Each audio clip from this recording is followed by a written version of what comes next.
Dallas took a particular interest in me and my skills. I'm an expert in healing, crafting, and more arcane practices. She kept me here to do her bidding. Until you took her flagship from right under her nose, it seems.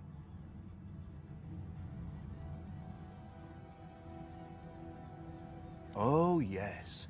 And she could be a most cruel mistress, I'm sad to report. He extends his arm and pushes up the sleeve. Beneath, the skin is withered and discolored, as if it were magically decayed.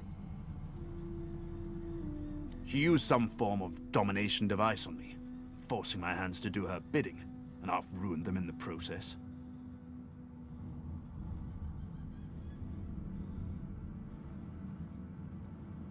Well, the situation is looking immeasurably better now. You'll hear no more complaints from me. So why don't you tell me all about my valiant rescuers? To whom do I owe my thanks?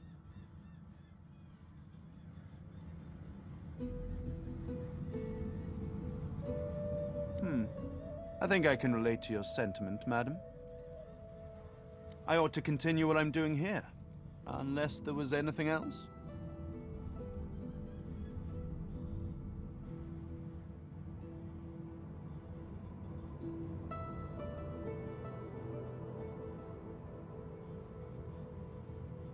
Oh, cast spells, tinker with relics, meddle with the laws of nature. All the sorts of things power-hungry despots love to do. She had me enchanted dead cat over there, so it would seem alive. He clicks the gauntlet into place around his withered forearm, his eyes on you the whole time. But that damn contraption that she used on me seems to have fogged my memory. The rest is a blur.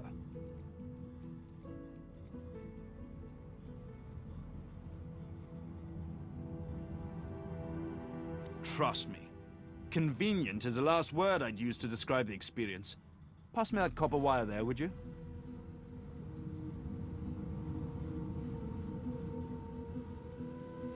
He takes the copper with a nod of gratitude.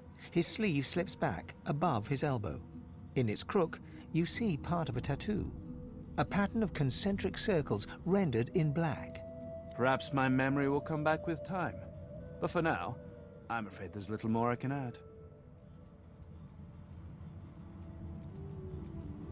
I'm doing my utmost to be civil to you, under rather trying circumstances. Why must you push me like this?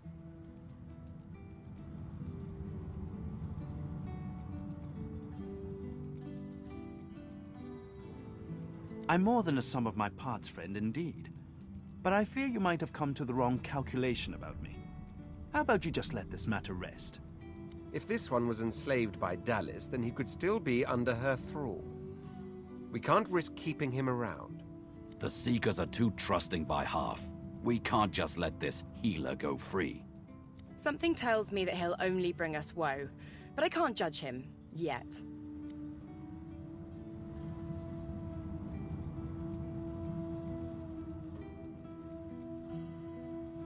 He takes your hand in his gauntlet-clad fist and shakes it. There's a lot more power in his grip than his slender frame would suggest. Call me Tarquin, and consider me at your service.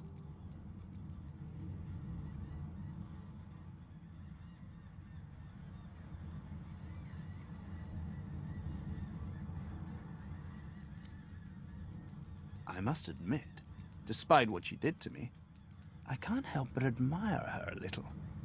The woman is unwavering. She will break before she bends. So if you should cross paths again, be sure to leave her broken. You will not get another chance. We're barely acquainted. Why should I tell you anything personal? He stares at your scar for a long, probing moment. Perhaps we can be of use to each other in time, Elf. We shall see.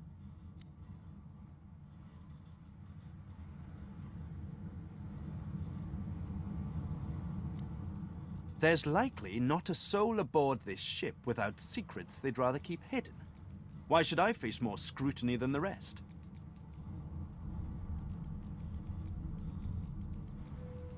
Well, pardon me if I don't put too much stock in your feelings. Knowledge, facts, discerning, educated opinions. That's where I put my faith in.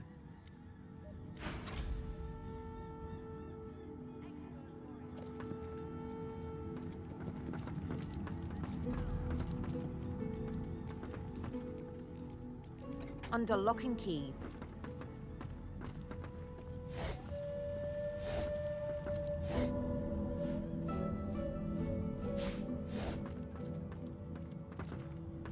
I've spotted something.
I'm a monster. I click and clack as I stalk my prey. My tail rattles like a snake's. I suffer.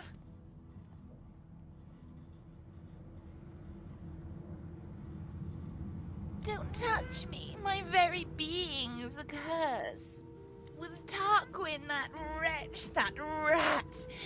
I ate an ill mouse and passed in my sleep, and the brooding boar brought me back on a log. Me miserable. Mumsy? Is she here? Mumsy, where are you? 'Tis I, Booply Bear. I am quite changed, but don't be frightened. You? She sent you? The cat begins to purr and rub itself on your ankles. Any friend to Mumsy is a friend to me. I believe the song is around here somewhere. Oh, I don't know.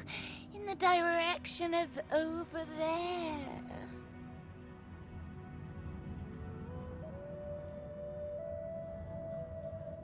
The song, of course. Trouble not my weary mind with duncery. The cat purrs, an eerie clicking sound. Tell Mumsy to come back soon. Now that I am but bone, I'm too light to trip the moving door. I'm sure there's a rat back there.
This is written in ancient lizard script.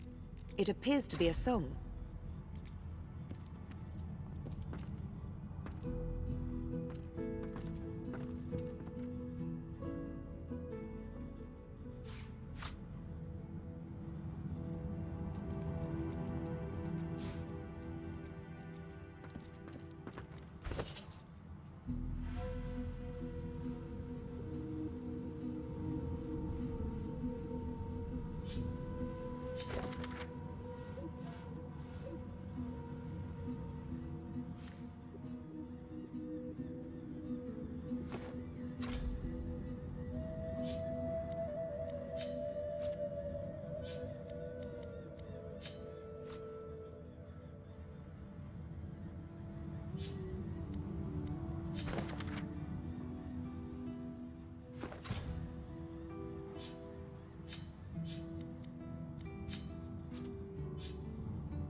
You saw what I could not.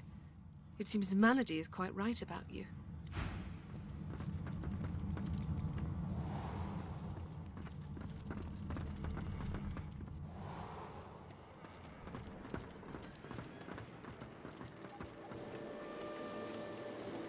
Nothing on any of the dead bodies.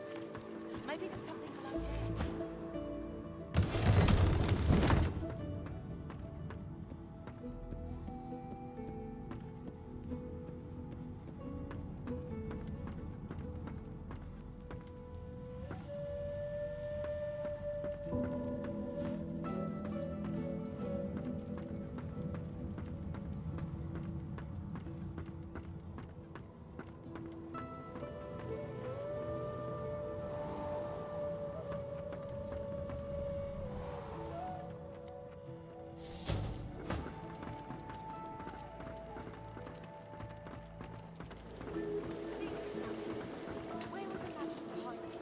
Ah, there's the pure breed now. Indeed? Excellent. You've shown some ingenuity. Now show me more, and search every corner of those quarters. There must be a way to control this ship tucked away somewhere. I'd give you a gold star if I had one to hand. I mean that very sincerely. Go on then. Sing it to the figurehead and get her to sail. Her eyes suddenly flash a bright red. Please spare me. If you want me to spare you. We need to move. Don't mistake me, Godwoken. The Order is coming, and they're coming for you. Sing the song, take control of the ship, or die.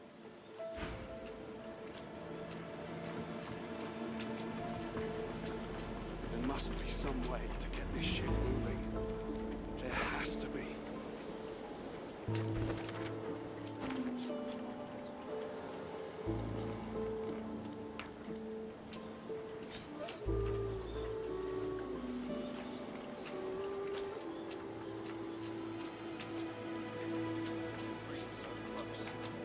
have to set sail. Nothing on any of the dead bodies. Maybe there's something below decks.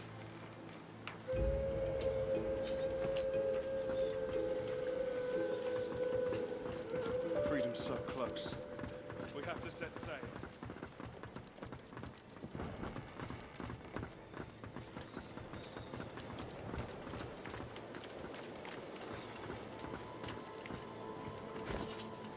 Yes, and yes. Here deliver us from peril.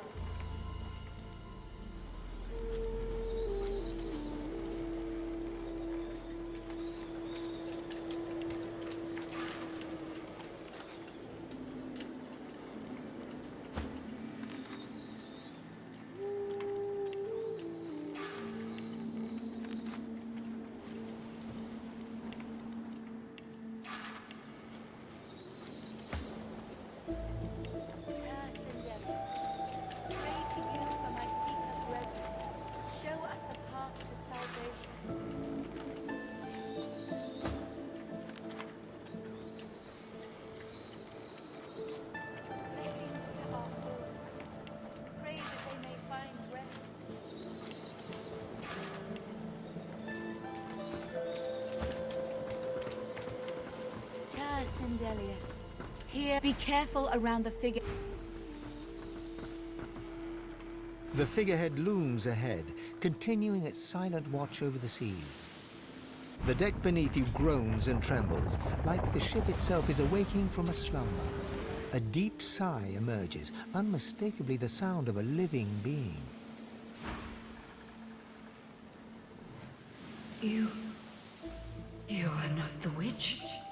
You are not Dallas. You sang the song. Now you must decide my fate.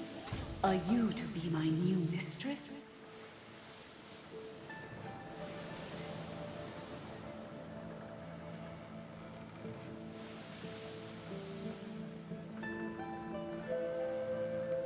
You know my plight. I can sense it. But you cannot free me, not truly. My scar is etched upon immortal wood. My servitude cannot end. I must be guided. Let me take you wherever you wish. We can depart as soon as you are ready. Ask. I am here to serve in all ways. I see you, sister. But I do not see myself. I was once an elf. That much I know. Then I passed and grew into an ancestor tree. But that time has passed. I saw that forest reduced to a dead place. Then I was taken away. My memories were lost, like the leaves from my branches. Thanks to the great calamity of our people, the Magisters. They tainted our soil with death fog and uprooted the sacred ancestor trees. They tore me apart and turned me into this. One, of course. Wherever there is sea, I will endeavor to bring you. Consult with your companions and set a course. The ship's awake. Good. Is she ready to sail? A slow, toothless smile stretches across her face. To driftwood, then. The ship is awake. We have to make good on our escape.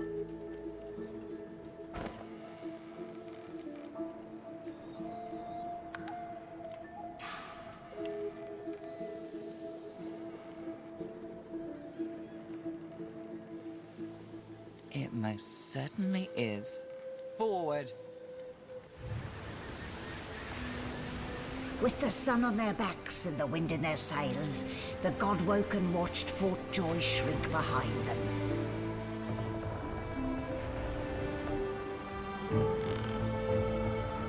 But their capture of the Lady Vengeance had not gone unnoticed.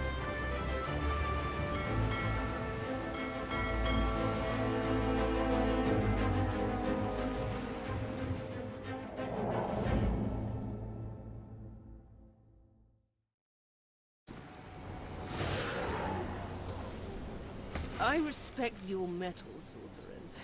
You steal my ship, kill my bishop, and ally with demons. But you have no idea what you're really dealing with. We are ready, mistress. Yes, but are they? I swear, mistress. I swear they'll perform admirably. Very well. Show me. Goodbye, sorcerers.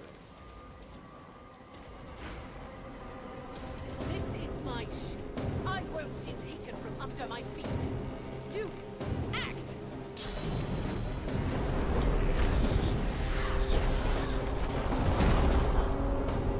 Oh, for the love of the void.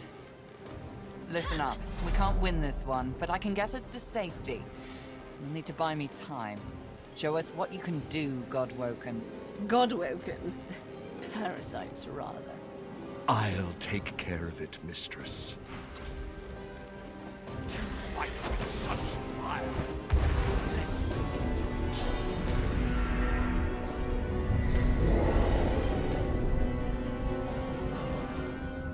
Stop that elf! Her sorcery must be silenced! It's like lava flowing through me. I can't contain it for long.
Take me again, Dallas.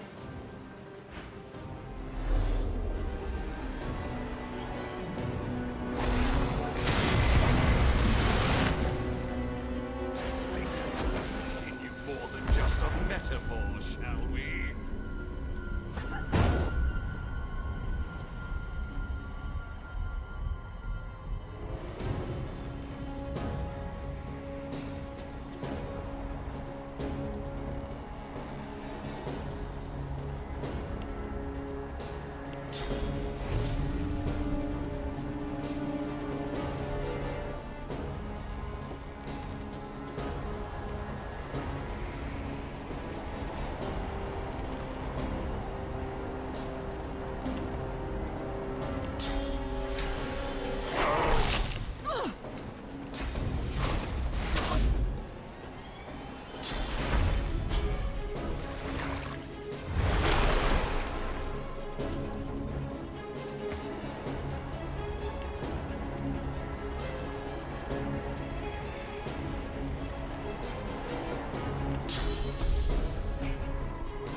my belly, ready to burst.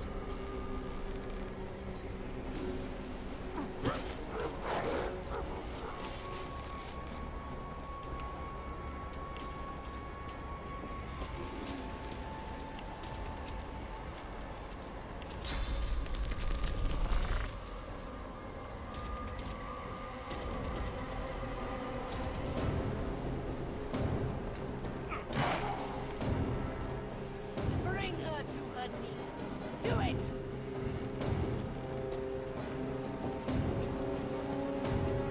I need more time. Don't stop. It's working.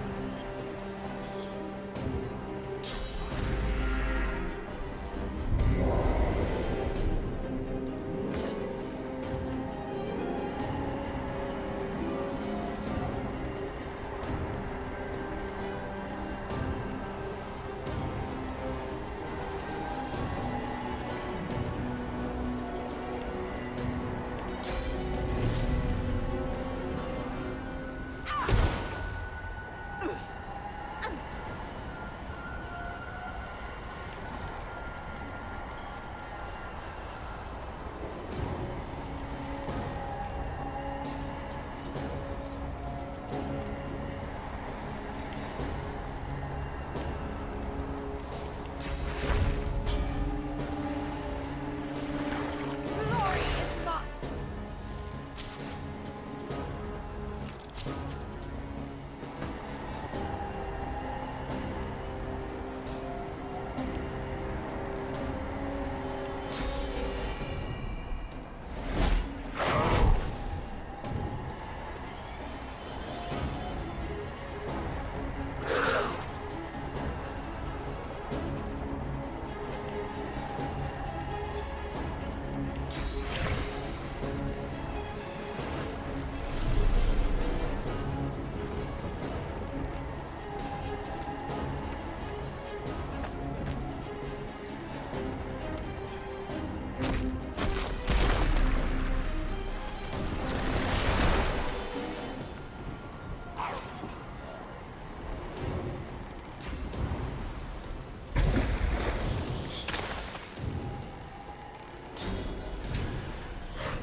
Silence the demon!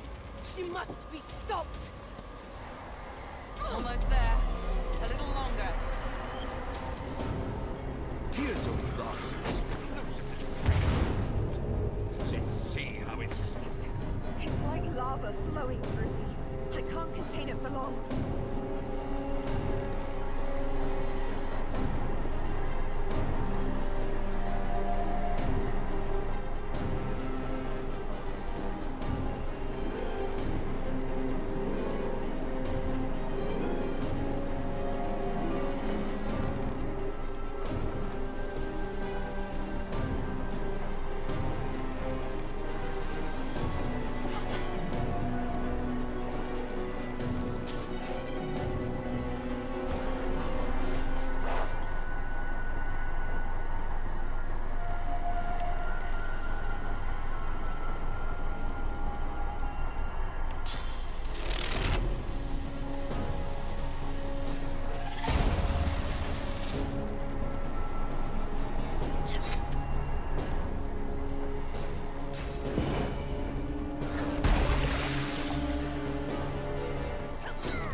With the help of the half-demon Malady, the Godwoken escaped through the veil that separates life from death.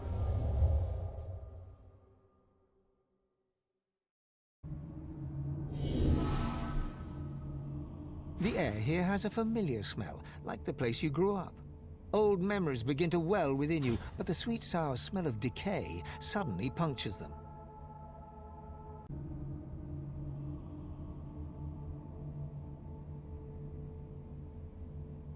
A faint creaking sounds in the distance.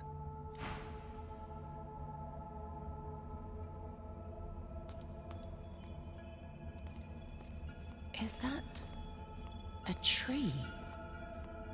What's hanging from it?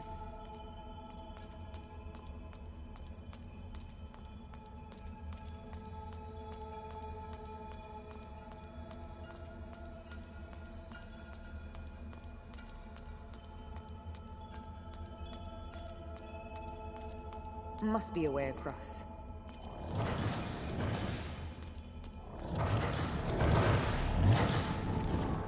Dear Sindelius.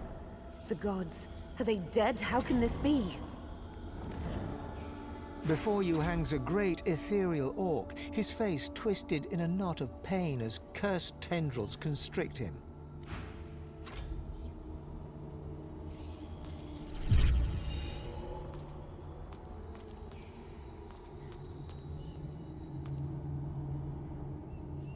Amadia hangs before you, her face cut and bruised, her chest barely moving.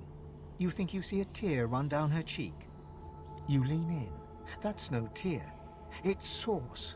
The shimmering liquid is seeping from her wounds and dripping to the ground below her.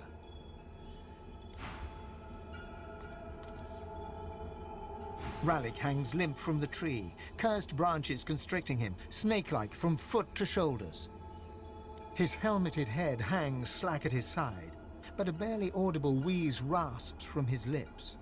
Hurry! Ever-tightening cursed branches constrict the great dwarven god Duna. His eyelids flutter, and his face, bluish and bloated, nods.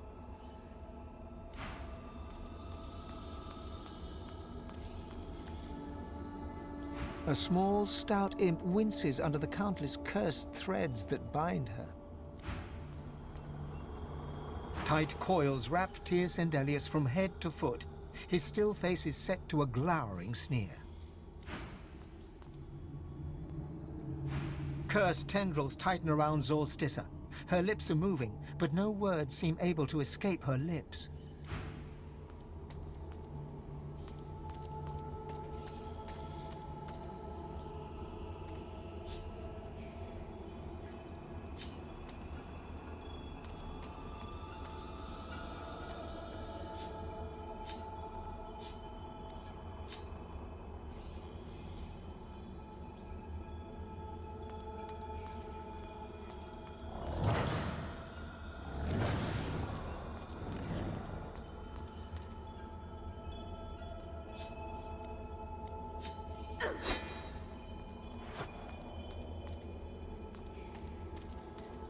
Before you hangs...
Tight coils wrap Tyr's and...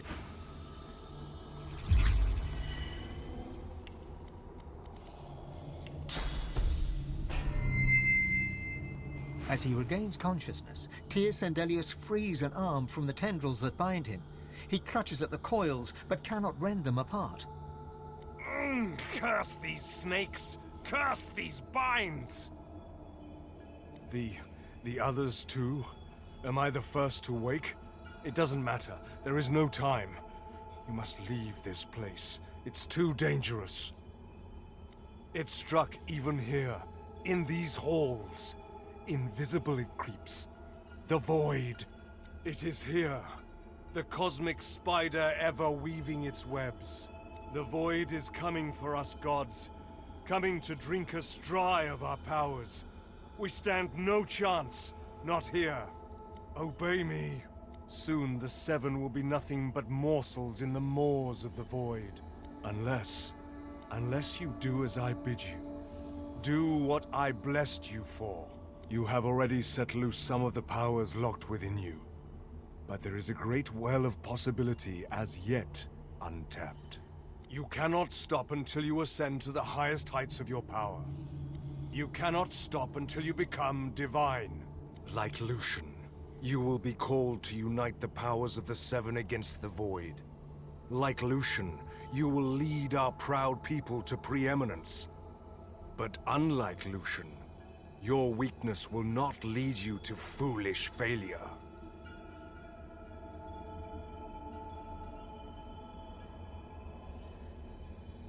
Either a new divine rises, or the world falls prey to the void. One of the Godwoken must become the new divine, and that Godwoken must be you. You are my champion. So set off in pursuit of divinity. Good. Now hurry. Get out of here before... Hush. It's here. The spider's here. Run! Go! I will find you. I'll be in... White-hot cold pierces your heart like a blade. You are frozen to the spot. The burning cold pumps through you like a curse, and then...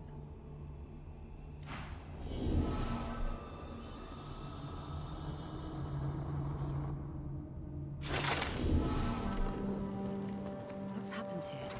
Where is everyone?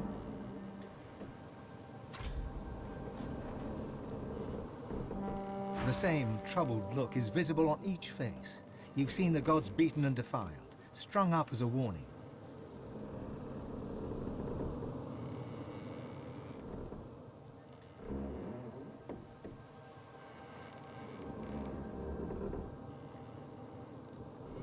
The gods are dead. Long live the Godwoken. If the Seven should indeed come to nothing, I'll be ready to take their place. The void has been pushed back before by the power of mortals. The gods couldn't handle it. But maybe we can. Gods, schmods. They aren't interested in me, and I'm not interested in them. It seems whatever's inside me is more powerful than any of them anyway. Or at least more cunning.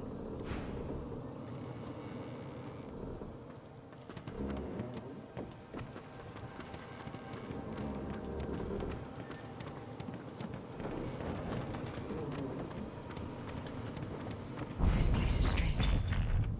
I cannot bear you away from here. You must find other means so that we can leave. The one who brought us here. The demon that wears the face of my kin.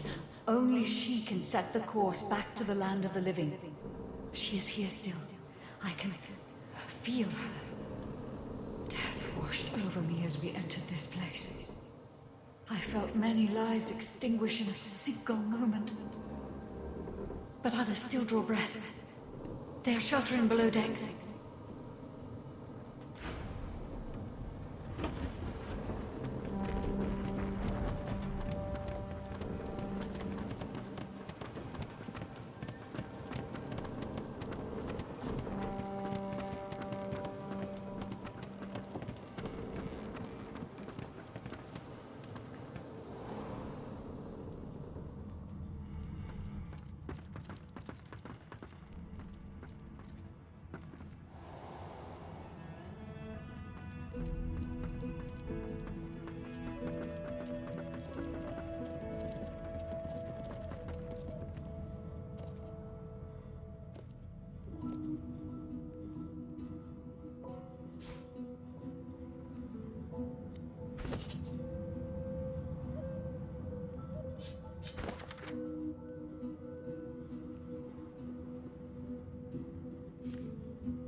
People are going to perish. People are going to die, and I can't stop it. She'll do it now. She'll never stop. She'll never stop.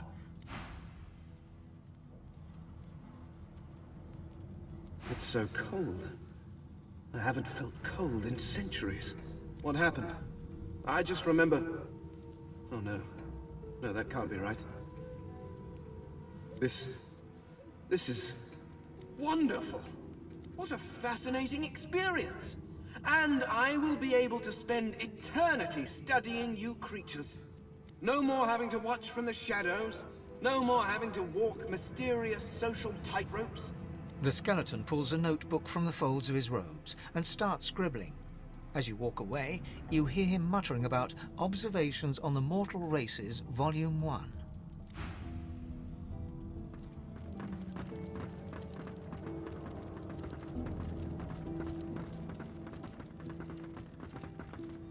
Where have you been? I can't keep this up much longer. We need to go. There's no time. I can't hold us here. Brace yourself. This might hurt a lot.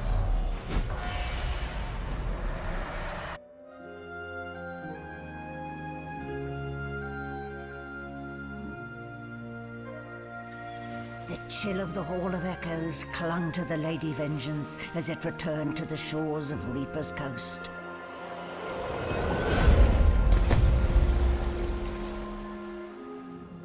The Godwoken were alive, but what of the gods?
Solid ground materializes beneath your feet. Your weight falls back into your body all at once, and bright sunlight stings your eyes.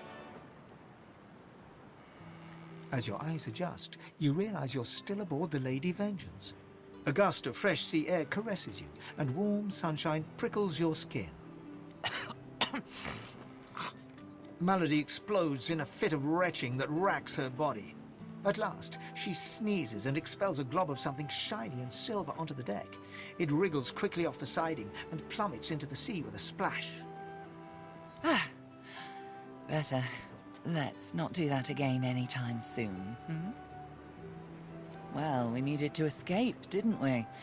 So I took us the one place I was quite certain Dallas couldn't follow. I suppose you recognized the Hall of Echoes from those visions you'd had before. Realm of the dead, realm of divinity.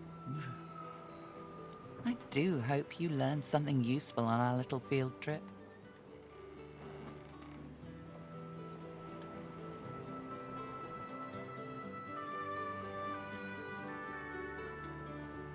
Desperate how?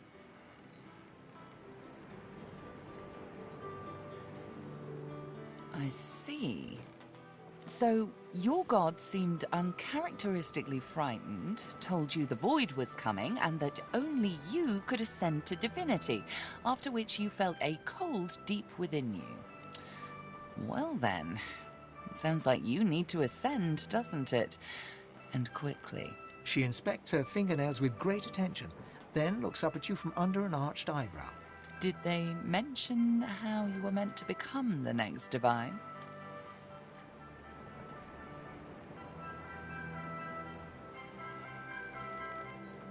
Oh, what confidence you inspire. Luckily for you, Mama Malady is here to help.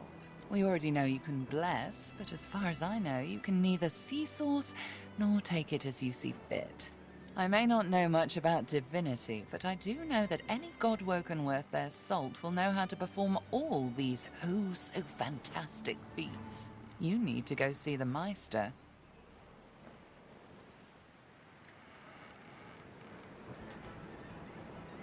She's got one of those things in Driftwood, you know, the building where people go and they do things inside of it. Home, that's it. She's got a home in Driftwood. Give me your map. There you are. Tell her I sent you and she'll handle the rest. You're at the beginning of a long journey, Godwoken. Long, but exceedingly interesting. Now, I must be going, and so must you.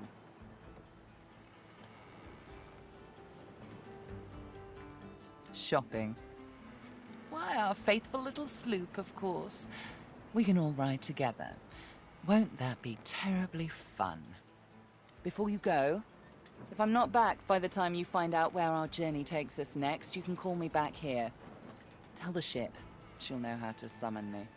And in the unlikely case you don't manage to do whatever it is you'll need to do to become what you need to become, you could call me. But I would be grateful if it doesn't come to that.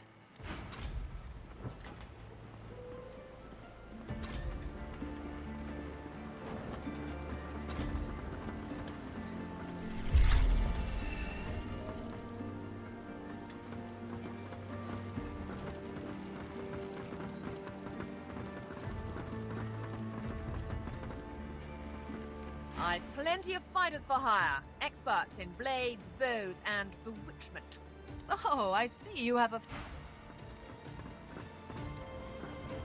Hail, friend, and remember, in Lucian's love there can be no wrong.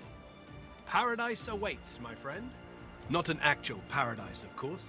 I don't think there's such a place in all of Rivellon. Paradise Downs. My parents still sow the soil there. And if the Order hadn't called me to its ranks, I'd still call their farm my home. I miss it. I miss them. They've been forever understanding of my duty. But I admit, I've been neglectful. I have some wrongs to right. I expect Malady has an answer to that. It seems she's got it all in hand. Only as often as I need his guidance, Godwoken. When I invoke Lucian's words, I invoke his deeds too. He stood for the defenseless when the Black Ring rose up. For all of us. For my mother, my father. Gareth's nostalgia lasts for just a moment longer. He composes himself, clears his throat, and waits for your next question.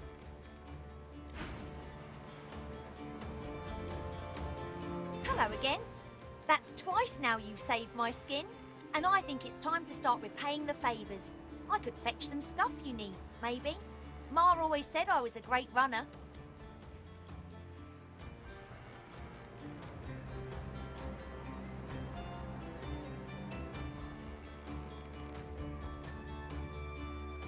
Up to you. You know...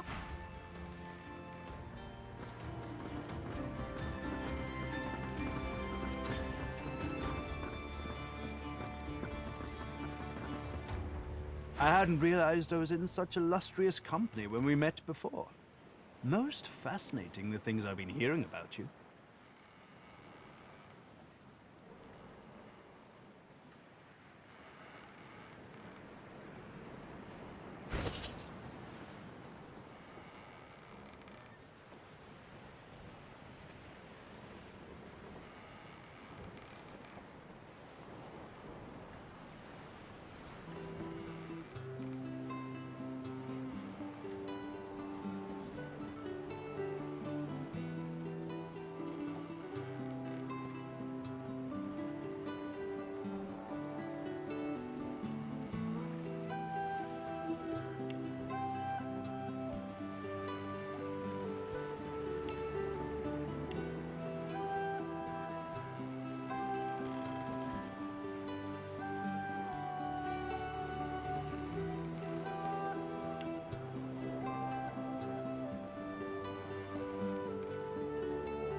That you're, how did Malady put it again?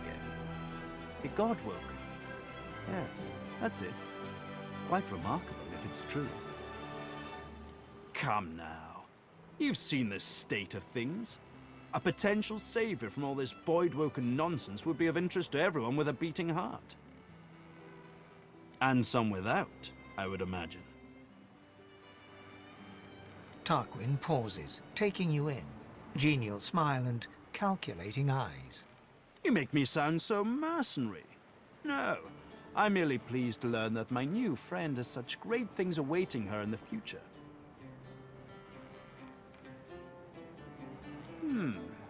Both wise and well-mannered. You'll go far, I'm sure. I do hope I get to watch. Why, it was your ally, Malady, who spared me. She claimed that I might be of some use yet. Rather flattering to enjoy the favor of such a powerful being.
That void woken had someone in its clutches.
to none.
What happened here?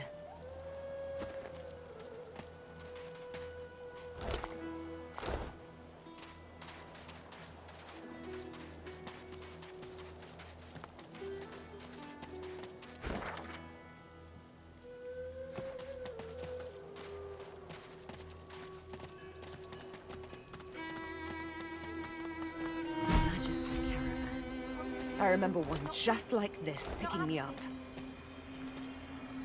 Could have been a shipment to Fort Joy. But what happened here? From the dark, you stare up at the thin slivers of light visible between the floorboards. Shadows ripple across the slivers, accompanied by heavy footsteps, Magister footsteps. Wood creaks above your head. One of them has paused. Your breath catches in your throat as you wait for him to move along. But the hatch is suddenly yanked open. Light floods you, blinding and accusatory. You hear only one gruffly barked word before the hands seize you. Gotcha! No, no, no!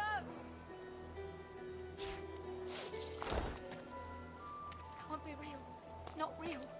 Not happening. Nice. No, not true. Can't be true.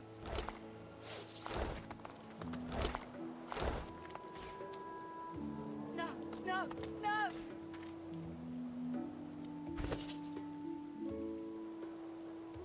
Can't be real. Not real. Not happening.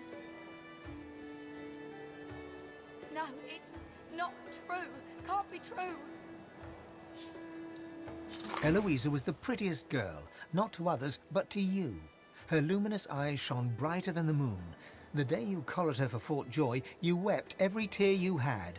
You never cried again.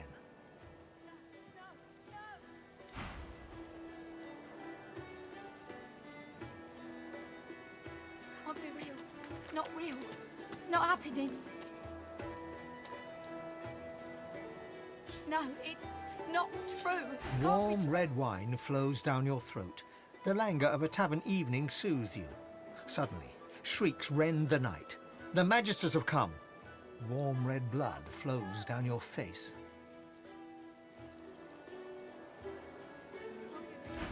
Not real. Not happening.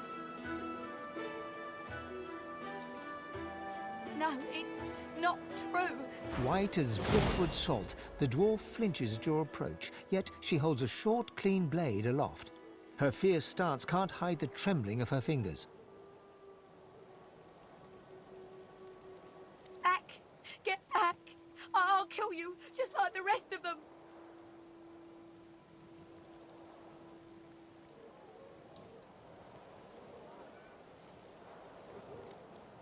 She slumps, all bravado draining from her. No. I've never seen anything like those beasts before. Are they gone?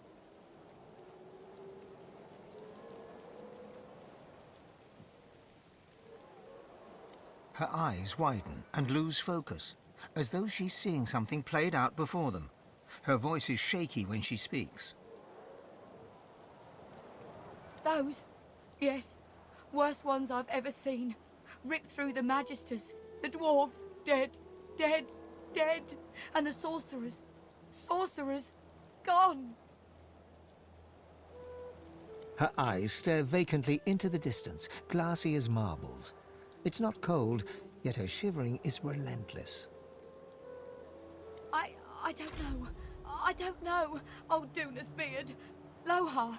My boss Lohar will want to know what happened to them, but I can't remember.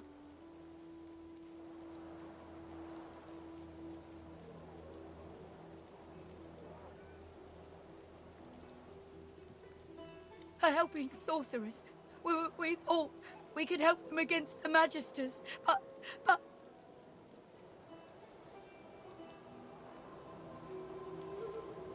No, I don't know. I don't know.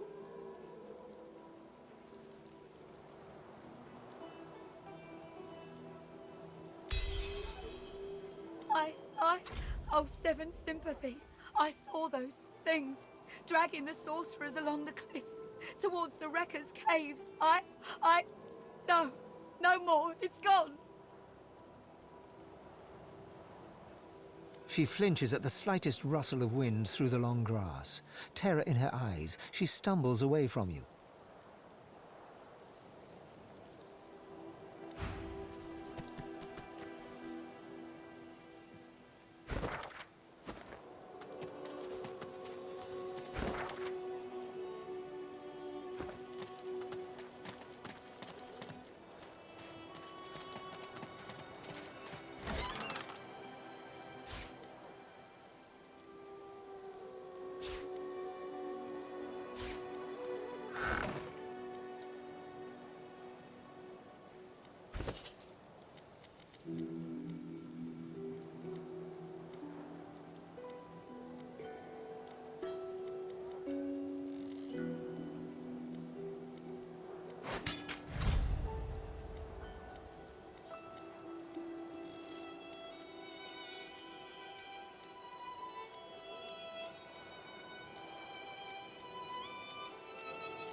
You Ben Mezd? Righto, got a message for you. Chap called Baron Laveri wants to see you. Black Bull Tavern, first floor. The kid shoves his hands in his pockets and ambles off, whistling an off-key tune.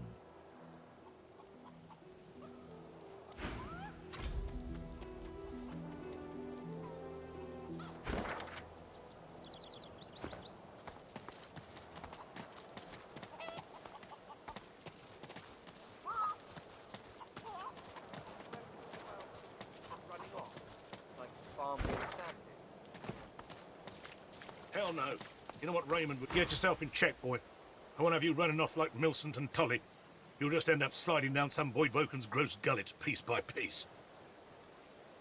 The older-looking Magister notices your presence and does a double-take. He squints and peers at you closely before shaking his head. Cool, Aldous. He's a spitting image of that sorcerer fellow, ain't he? Thought you were someone else for a second there, lad. Someone with no business in Driftwood. But enough of all that. What word do you bring? No word of battle? No word of our Magister brothers and sisters? What can you tell us from the road? Both Magisters note your dead tone and eye you with fleeting curiosity, yet their attention is clearly distracted. There were at least half a dozen Magisters out there, Aldous. They can't all have... Shush, Fedder. You, Mr. Lookalike. If you think of anything you forgot to tell us, visit Raymond at the docks. On, in with you. You ever think about running off, like Barnby and Sam did? Hell no. You know what Raymond would do if he caught us? Yeah. Guess you're right.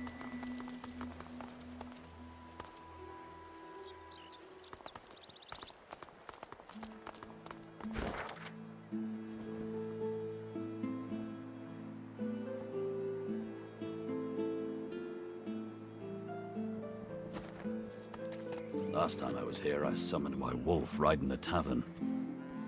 All hell broke loose. Good times. Good times. Oh, we dwarves had a kingdom.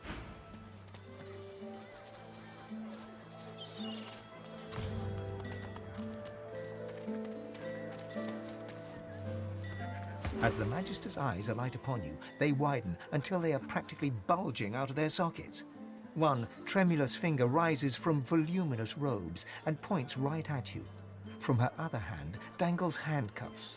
Ifan Ben Mezd is our living braze. I don't know how you got free, but it'll be back to the joy with you, and no mistake. You're safe among friends. Never forget it. One eye squints, the other bulges out even further, as if to compensate. Oh, it's you, all right. It's definitely you.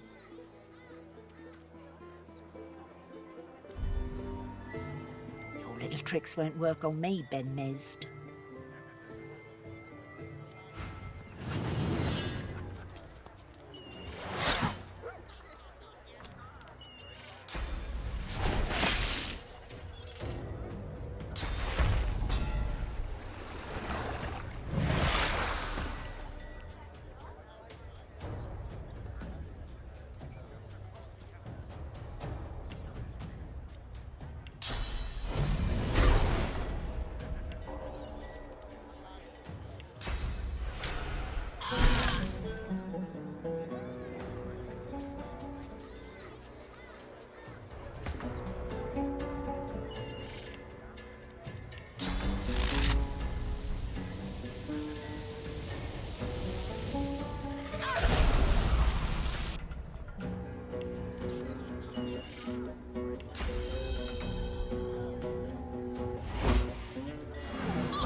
Greet the Reaper for me.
Cornered.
Worms take you!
Your maker.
Last time I was here, I summoned my wolf right in the tavern.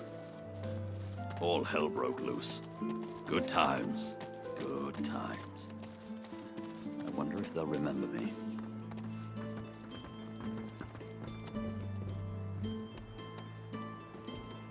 The door has been sealed shut. The Magisters have nailed a notice to the door. The notice reads, "Warning, do not enter. Crime scene. Meister Siva has been accused of conspiracy, murder and high treason. She shall hang by the hands at the farmlands gallows until trial. Anyone found trespassing on these premises before her trial concludes shall be charged as an accomplice and will share her fate." You notice that the message is signed Magister Raymond in the name of Dallas Most Holy. You can't go in, missus. The Meister isn't home and the Magisters locked the door. They was very angry about it. They said mean things about the Meister and they left a mess, a big one. She's my friend. She was one of the Magisters once. She was very high up. She used to look for God people and help them. But then she stopped that and just stayed in the house all the time. She used to play with me, but then the Magisters took her away, they did. They took her outside the village. I'm not allowed outside the village. She looks around theatrically to see if there's anyone listening. When the wind blows from over the stream, I can hear the Meister. I can hear her crying. She gives you a look of the darkest meaning. Then she takes a deep breath, puts on a happy smile, turns and skips away. This place has seen better days.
My career is at stake.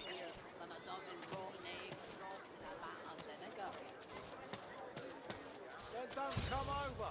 Not like you're buying anything. They don't come visit your tongue. Who will? Wouldn't you like to know? Latest news! Many a latest, my friend. The war, the bishop, the queen. What tickles your fancy? Ain't looking too good for them lizards. Word is, the Divine Order's gonna hit the ancient empire and hit it hard. Don't need to tell you, of all people, them sauce-loving lizards don't stand a chance. Ain't no one left standing when you treat them to death, folk. 7 save us. Stabbed in the back he was, by them vile, low-born, treacherous seekers. Kill 'em all, I say. Do 'em like Magister Raymond did old Lady Siva. That'll teach them traitors. I mean, they doomed us all, didn't they? The son of the Divine is dead. Gone. Who'll save us now? Jolly Justinia, Queen of the Dwarves. Ha! Scourge, more like. Here's 20 or so noble gentlemen. No one knows what they did wrong, if anything, and she has them stripped and whipped all the way to the execution grounds. Didn't even give them the dignity of a sword. No, ma'am. Had them all hung. Real slow like. You ask me, and I say she's mad as a mink with its tail on fire. Queen or no queen. Hear ye! Hear ye! Bishop Alexander was slain by... doesn't make sense. I'm missing something. An elf in tattered red robes shifts through pages of handwritten notes spread across the table. So many suspects. So many potential culprits. I need to narrow down the list. Think, you damn elf, think. A floorboard creaks beneath your foot. The elf leaps around abruptly. What are you doing, elf? Trying to get a drop on me? Sneak up and slit my throat? Can't trust anyone, especially the likes of you, and especially what's been going on.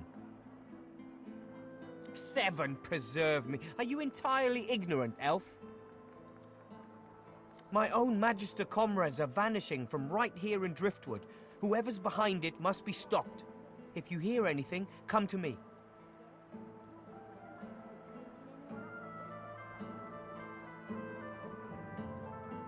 Three Magisters vanished so far, all within Driftwood. My comrades believe some tinkerer named Higba is behind it all, but they're wrong. I'm certain of it. That's what I'm intent on finding out. This tavern is full of scum and degenerates. The true culprit could easily conceal themselves amongst them. I have to keep investigating, keep the pressure up. The culprit will make a mistake eventually. If you see anything suspicious, let me know. The elf's face creases into a mask of fury. Another ill word against my brothers, and I'll see this floor wet with your blood. Now get out of here, and don't come back unless you have information I can use.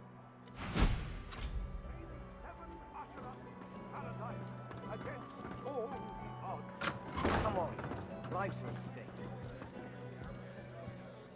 You have interrupted my newest masterpiece! The bard clears his throat and gargles on his own saliva. He then returns to his poem, but his voice cracks mid-verse. Well, never you mind. Every sonnet I compose is a masterpiece, and my muse has been begging me to write something new. Wait! You might be just the stimulus I needed! Magnificent! But if I am to write a first-rate work, you must face some difficult questions. Are you prepared to answer? He stares at you for a few torturing moments. My first question. Are you hungry? Actually, that's not quite what I mean. But you eat flesh. When you look at me, what do you see? A dwarf? A bard? A meal?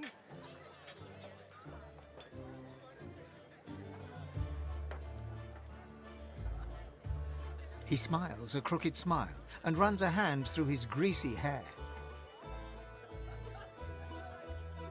An elf craves those memories like an addict craves Drudanay. A pity that you turn to the dead for emotional sustenance. Would you not rather form bonds with the living?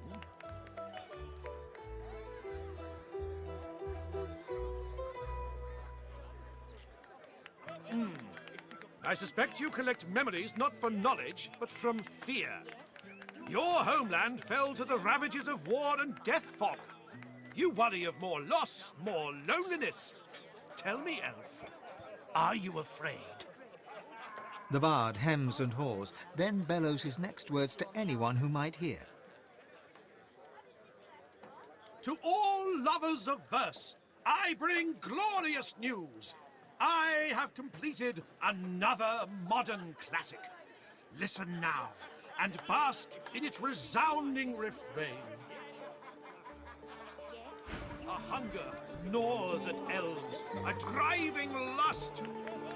They hunt and wander, seeking rotting flesh. First a taste, a morsel, then the meal. Yet, never sated, start their search afresh. A wealth of knowledge, not of shiny trinkets. They know the past, so future may be bright. Yet consumed by history's foulest chapters, they fear the final snuffing out of light.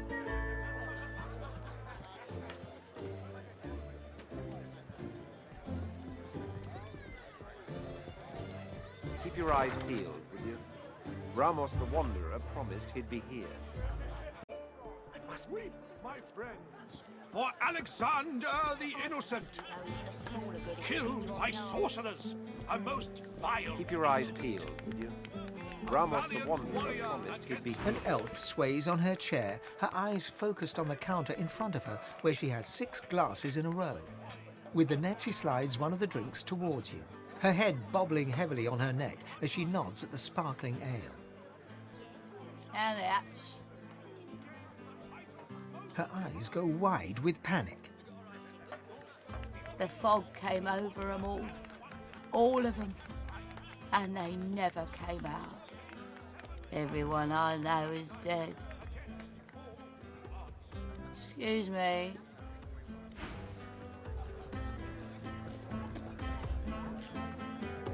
A prim woman in a starched apron wipes a glass with a clean rag. She pins you with blue, steel-sharp eyes as you approach the bar. Blessings upon our Lucian, 7 times divine. The soft lines of her face fold into a warm smile. She sets the glass on the counter and pours you a generous portion of an amber liquor. I see your mother raised you very well indeed. Rare for an elf, but all the more impressive. You and my Niles might even get along. What brings you to Driftwood, darling?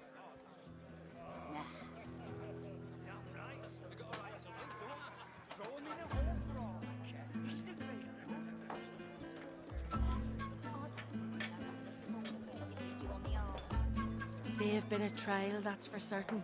But the Magisters are here. They'll protect us. You can rest your hat on that, sure as the sun to rise. My boy Niles will make sure of that. Anyhow, what can I get you?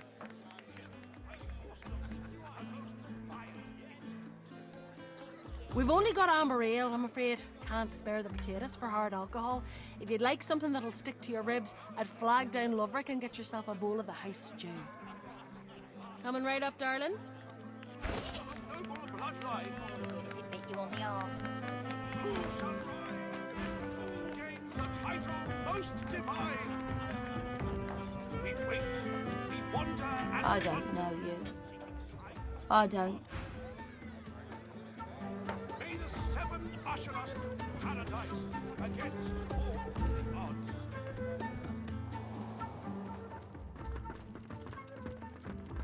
Curiosity kills the cat, or gets it sent to Fort Joy. You've got to pick a trust. You're willing to risk Fort Joy for one night with a lizard. As you approach the silken-robed noble, Ifan does a double-take and laughs in recognition. He pulls you to one side. I know this man, and he's not at all what he seems. A moment. Ifan bounds forward and embraces the man, all effusive greetings. As they part, talking animatedly, the man's beard slips sideways down his face. He's wearing a disguise. Ifan laughs as he straightens the beard. They chatter away for some time, using a guttural cant you struggle to understand. At one point, the man says something and looks over at you intently. Ifan waves his hand and laughs. The man hunkers down and seems to be sketching a rough map on the floor, using an apple, some playing cards, and a fistful of threads pulled up from the carpet. Ifan claps the man on the back and turns to leave. Well, now we know the way to the sawmill. And we know Roos thinks I'm bringing you there as part of the Godwoken contract. Hear that? Roosts camped out at the sawmill. Doesn't this room strike you as eerie? There's a chill in the air, a deeper darkness in the shadows. But, of course, I should hold my tongue and stand guard. All's well as long as my lord's coffers are safe. Right about that. Right as rain, Hilda.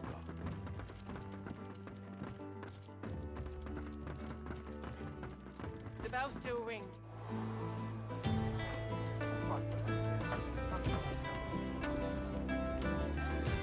I don't know you. Weep, my friends, for Alexander the Innocent, killed by sorcerers, a most vile.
Please, Lucian, spare me.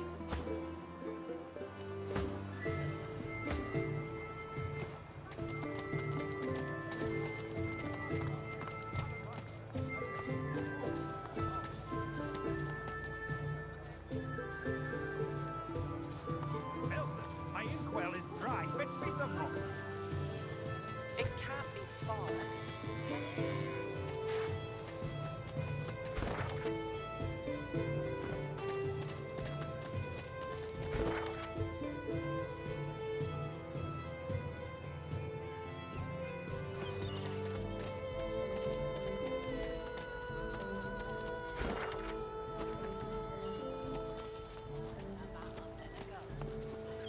Don't come over. Not like you're buying anything. As the Magister's eyes alight upon you, they widen until they are practically bulging out of their sockets. One tremulous finger rises from voluminous robes and points right at you. From her other hand dangles handcuffs. Ifan Ben Mesd is our living breeze. I don't know how you got free, but it'll be back to the joy with you, and no mistake. She considers your offer. How much? So much? You have to be hiding something, and I'm sure Dallas will be well able to find out what that something is. Now, come on. Back into a cage where you belong.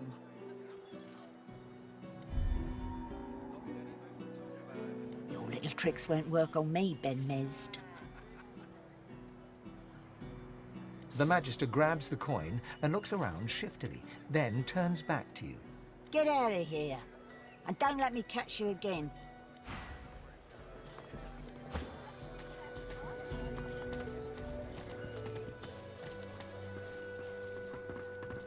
Don't let up now. Keep hauling that cargo. That's it. The barrels and the... Go on, you mute sacks of flesh. Put your backs into it. I'll not lose another day to the tide. The Lord Dread awaits.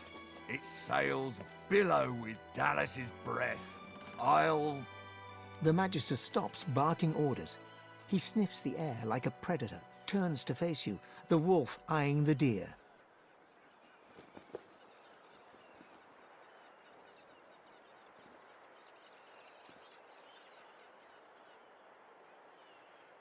You do not get to make that decision. That decision is mine. A good day? Let's talk about a good day.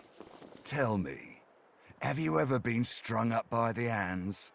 Your body swinging like a bell's clapper as your bones are being broken with cast iron rods? We do cruel things unto others and unto ourselves because we must. He licks his lips. Dry flesh turns wet. See, I'd like to string you up too. Rack you with rods and leave you dangling over a puddle of your own blood and piss. Oh, no, that won't do at all. Innocence is a mask that doesn't fit you. I'm very good at what I do, see? I don't even need a sauce hound yapping at my side. There was a whiff of something in the air when you approached. A current of filth, that is to say, sauce. Best convince me I was mistaken. He leans in closer and sniffs the air once more. Interesting. So I was mistaken. Must have been ambition I smelt on you, not the magic that dare not speak its name. Very well. In that case, we'll forego the gallows and turn straight to the hunt. The very definition of your order's existence. Seems peaceful here, doesn't it? A quiet day in a quiet town. One wouldn't think these drifting woods toss on dwarf-troubled waters, but they do. Consider for a moment the dwarf. What is he? A mule? A beast of burden? But some defy that role. There are rats among them, dancing to their rat queen's tune. I've need of a rat catcher.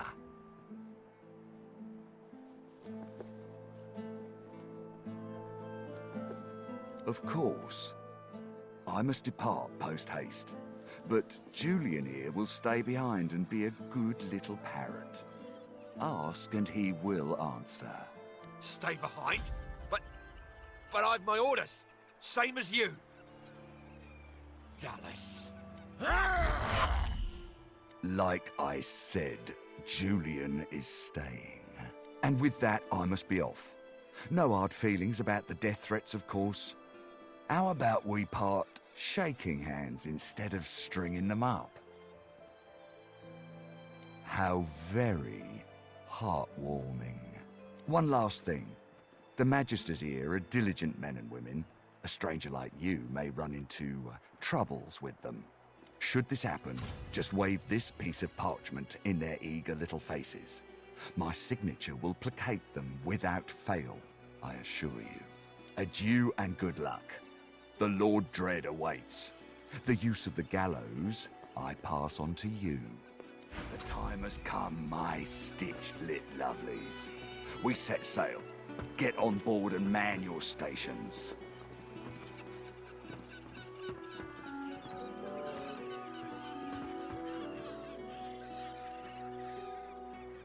Left behind like a... The Magister is rubbing the dirt off his robes, none the worse for wear, apparently, from the blast of magic that knocked him off his feet.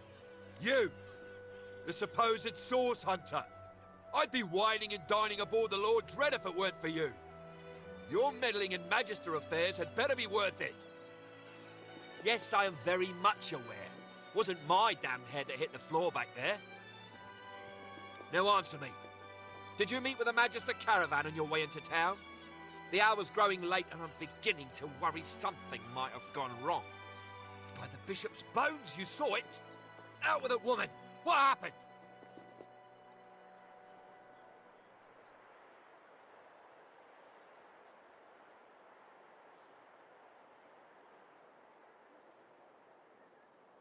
Dwarves! Now pox on those bearded devils! Raymond, that old goat, always suspected there's more to the Driftwood dwarves than meets the eye. Hate to admit it, but I think he may be right. Too many things have gone wrong along Reaper's Coast to attribute to bad luck. Magister ships sinking, weapons disappearing, and as you've seen, a caravan attacked and destroyed. Rumour has it the Dwarvian Queen herself is behind these acts of sabotage. That is what I want you to prove.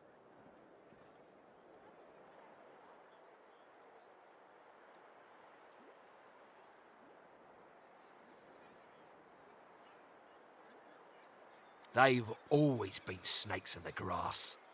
Cheap labour, sure, and hard workers too. Half of them are their queen's spies. Her eyes, her ears, her poison-pouring hands. You know what Queen Justinia is like, surely? A tyrant and a master strategist to boot.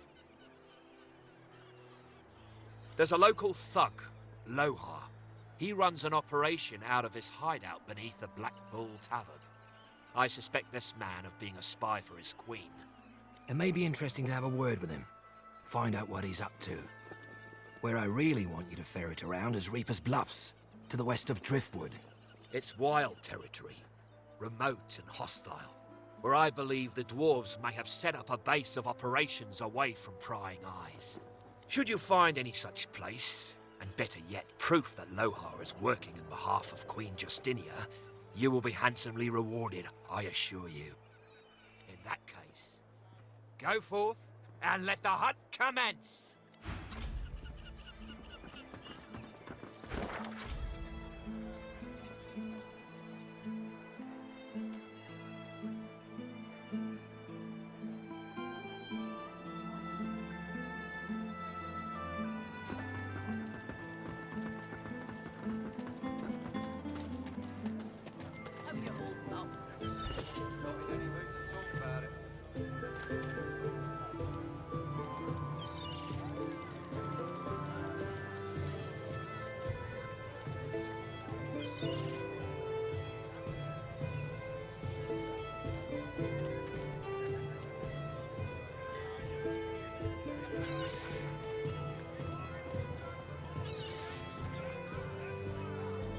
Keeping it together, Bree?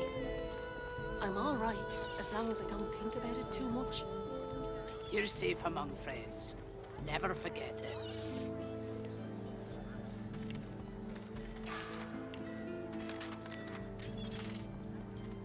Smells worse over here than a dozen rotten eggs dropped in a vat of vinegar.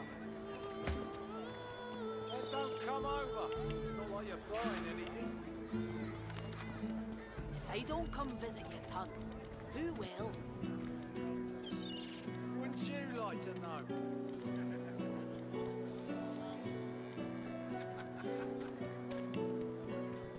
Keeping it together, Bree? I'm all right, as long as I don't think about it too much. You're safe among friends. Never forget it.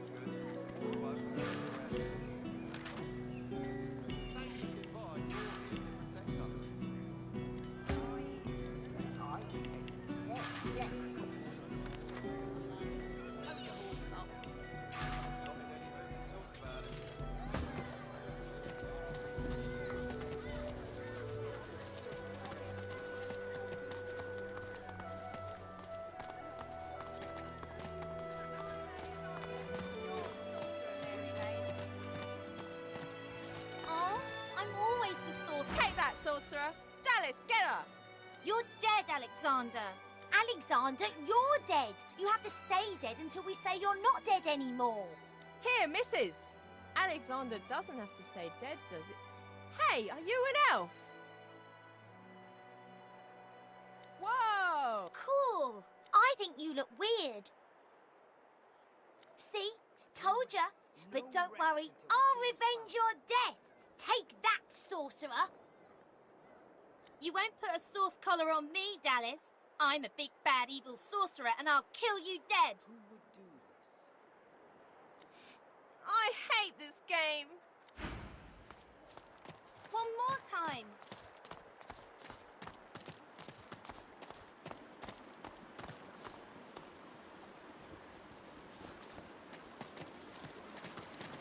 Watch it. Those are saw sounds. Something got your attention, boy? Something got your attention, boy? Halt! The hound smells sauce on you. Plenty of it, by the sound of 'em. Haven't got a collar for you. Damn it. I'm sorry, but I can't let you leave. Hounds, at the ready.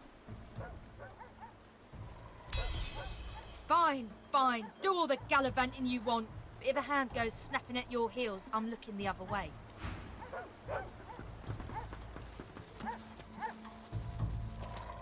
You met me as a lone wolf. But did I ever tell you of my past in the Divine Order?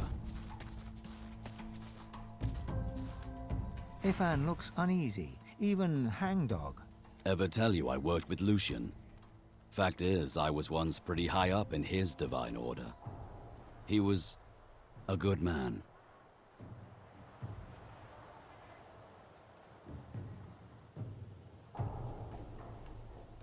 Trust me, today's Divine Order has nothing to do with Lucian's.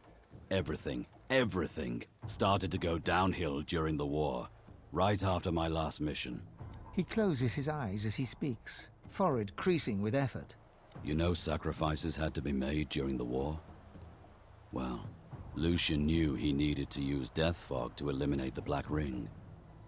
But doing that would kill the elves also. So he came up with a plan. I was to hurry through the forests with a rift portal for the elves, so they could escape before the death fog exploded. But something went wrong. I was too late. The death fog exploded just as I arrived, and the elves were... Trying isn't enough, and I won't rest until I know why Lucian didn't wait. Anyway, let's keep moving. There's no gains to be had wallowing in the past.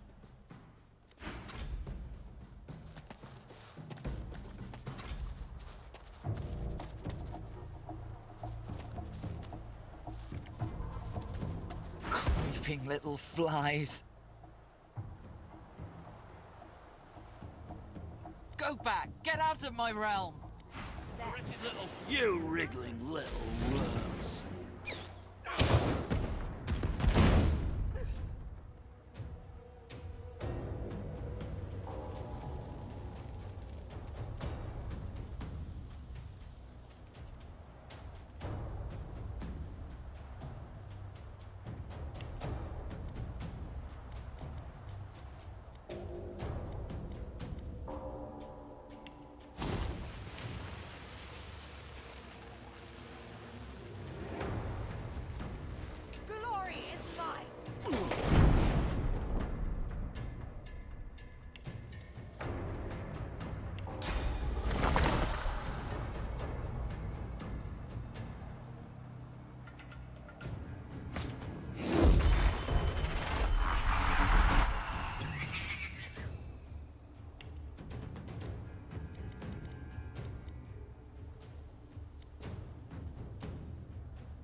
I'll yield none.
Did you see their eyes? Indeed. As black as obsidian.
Huh. Another Magister caravan. The dwarves do not seem to react. Indeed, the only response to your plea is the quiet sound of weapons being drawn. Buzz back to your dung heap. Whatever is driving them will soon feel...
wriggling little worms.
You recall the eyes of the dwarves, black until death, when they faded to normal.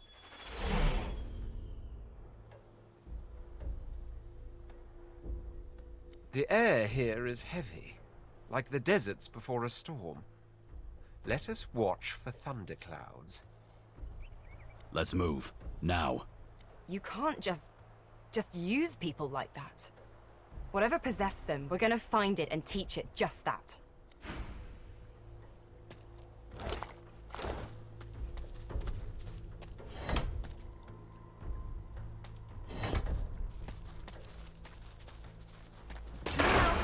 See a trap nearby.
Here lies Patrick, prophet.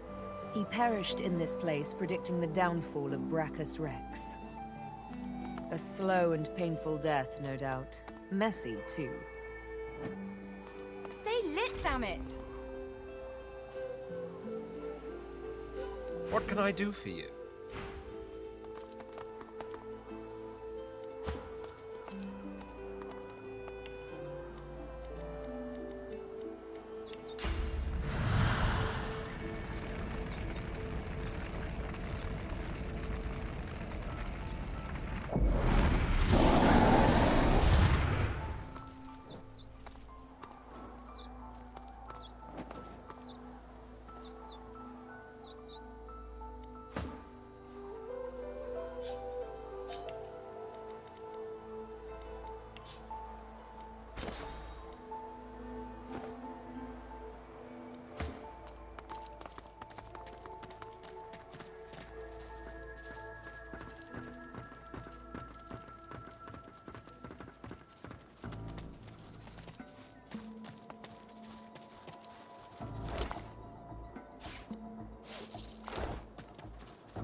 Look out!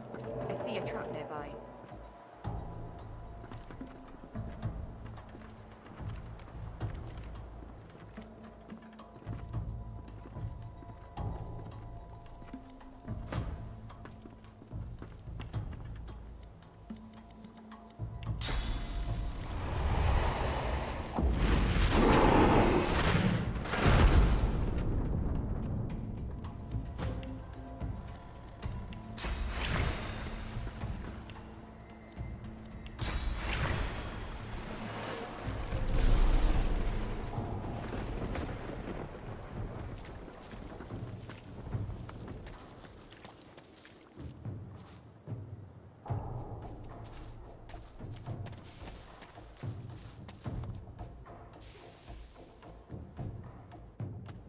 Very fast. stings like needles. The void has taken hold here.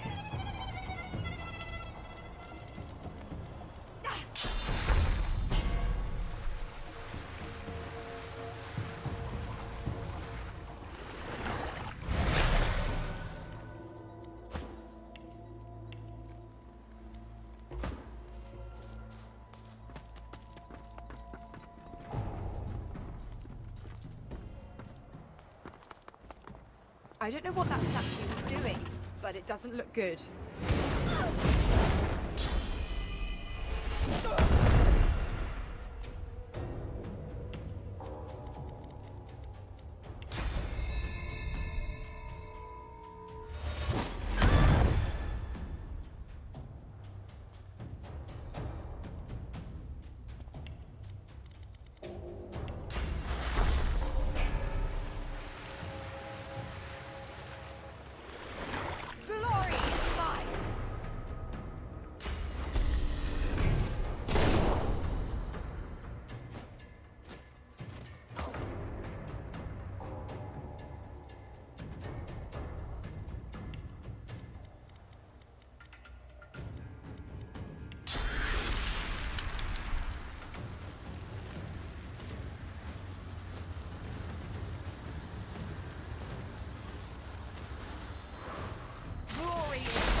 wriggling little worms.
From death comes life.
Strength comes.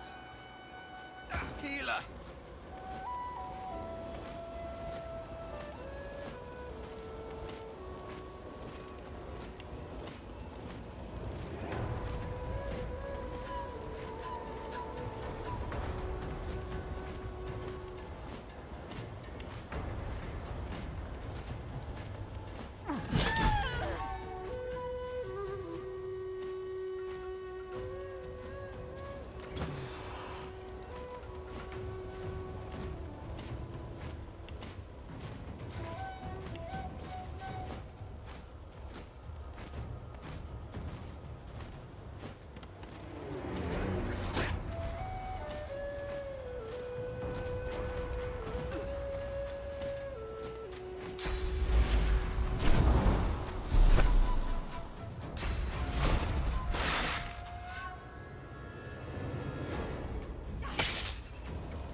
We need to shut this thing up. We need to shut this thing up. Strength comes.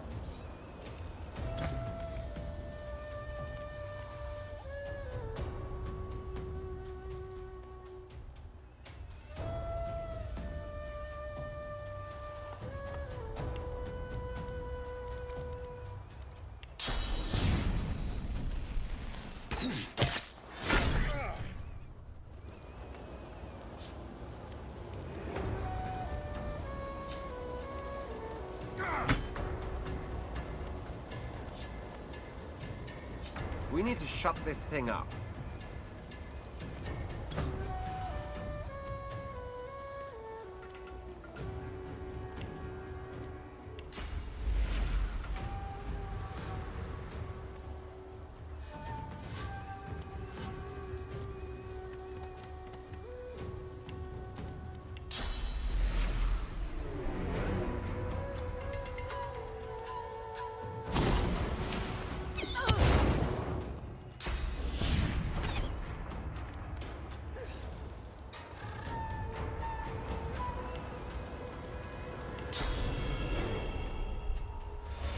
I'm ready!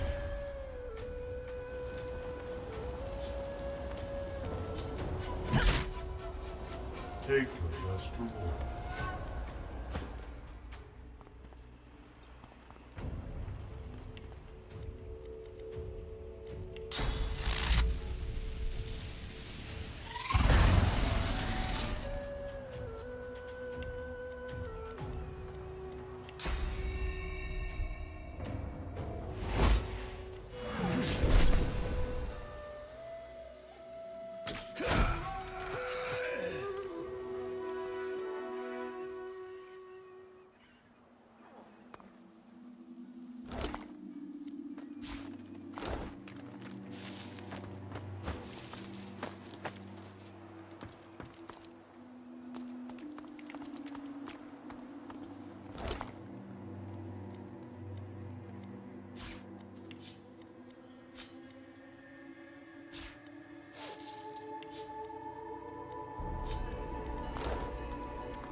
You feel a tidal wave of panic drown you.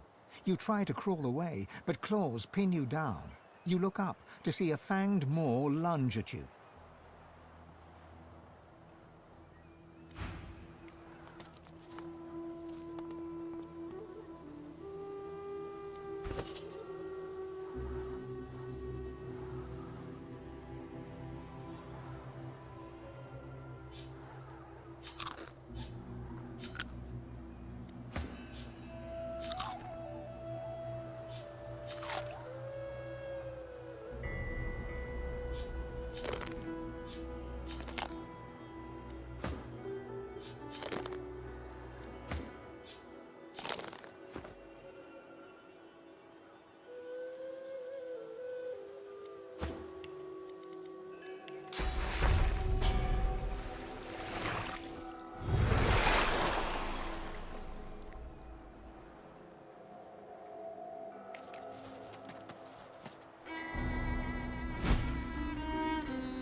More bodies.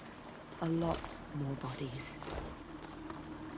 There's a void woken on the bridge ahead. But where's it going? Good gods. What happened? You tried to make a break for it, from Fort Joy to the beach. You didn't make it. You died to the sound of your own echoing screams as the void woken gnawed your bones. The dwarf rocks on her haunches, gnawing at her own bloody knuckles. Her wet, fearful eyes flick to you. She lowers her fist just enough to hiss a warning. Away! Away! Too noisy! It'll come back! It'll take me too! She shrinks into the fetal position. It'll come back! It'll come back! It'll come back! It'll come back! And we'll all be eaten alive! The dwarf shakes her head vigorously. No! I don't want to look! I saw too much already! Too much! Get away from me! You're already dead! You're eaten alive! Eaten alive! Get away from me! She clamps her hands over her ears and shuts her eyes. She rocks back and forth, deaf to your words.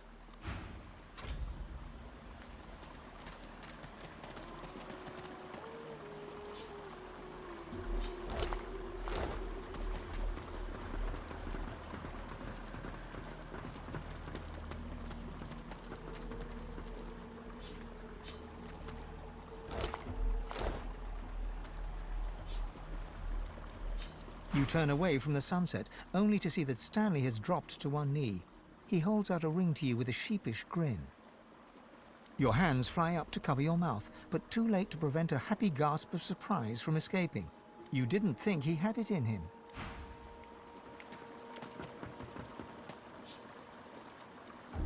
An ancient memory overwhelms you.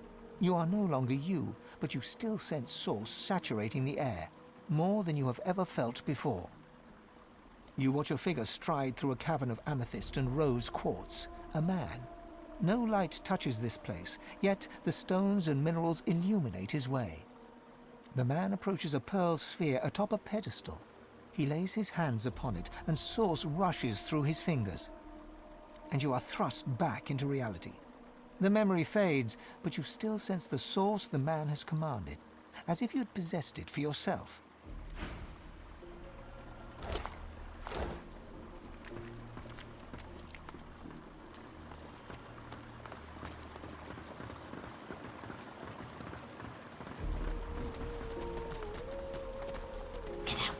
You'll find out if you stick around. I'm a rat. He leaves me alone. But, gods, the things I've seen.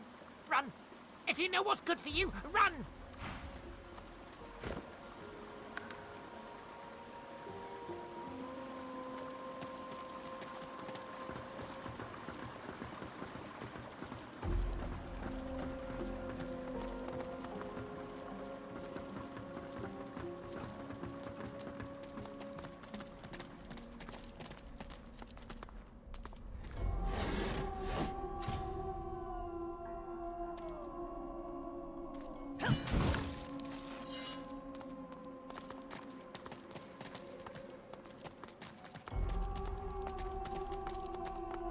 A sorcerer. Still wearing the collar, too.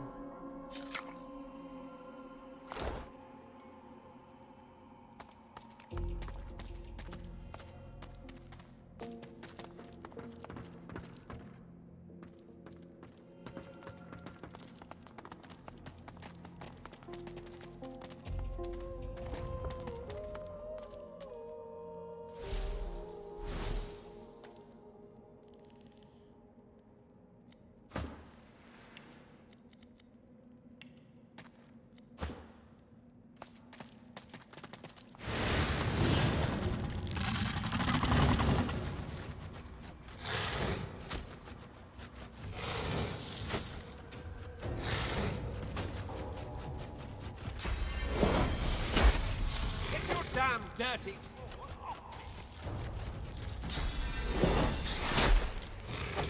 Do we know each other? I feel like we've dated.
liked you anyway.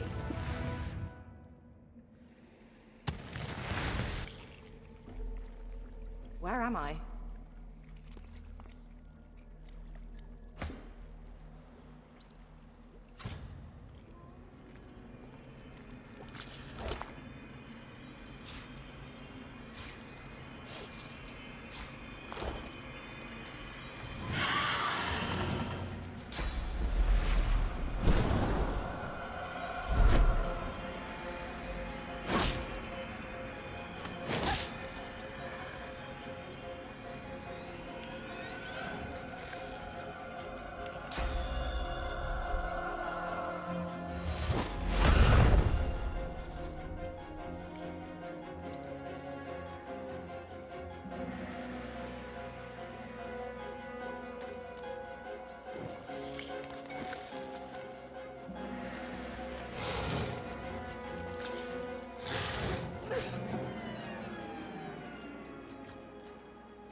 Healing!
Hanig's advice right now.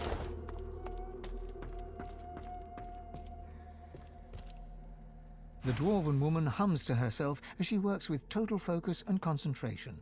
Her ears twitch as you approach, but she does not turn to you. Yes. She turns to peer up at you, surprise and mistrust evident in her intelligent face. And what business is it of yours, outsider?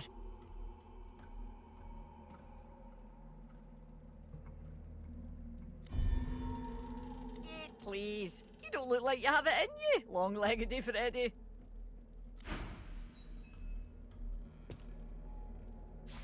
Nice.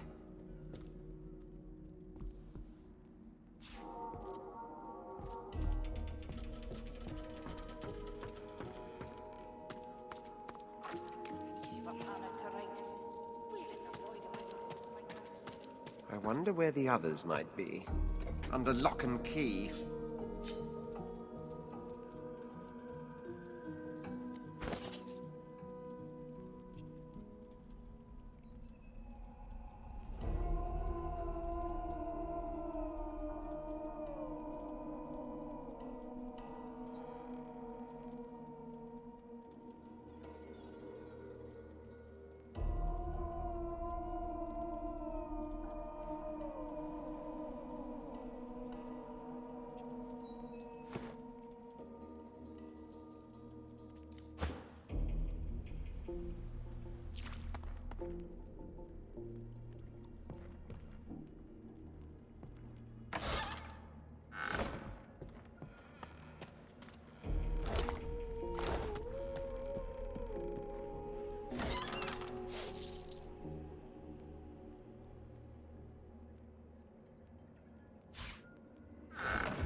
where the others might be.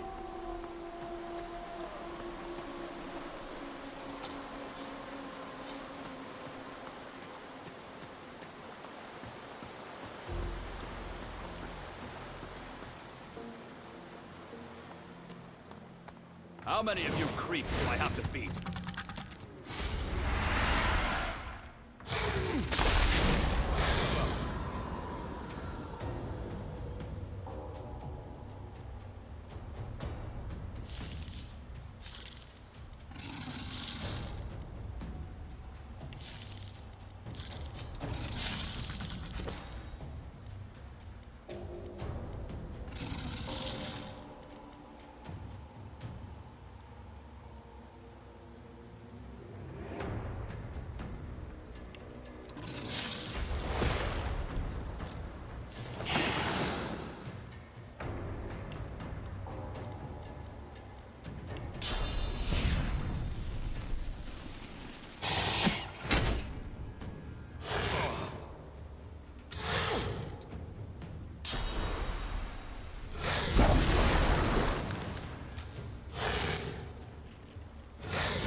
Fading.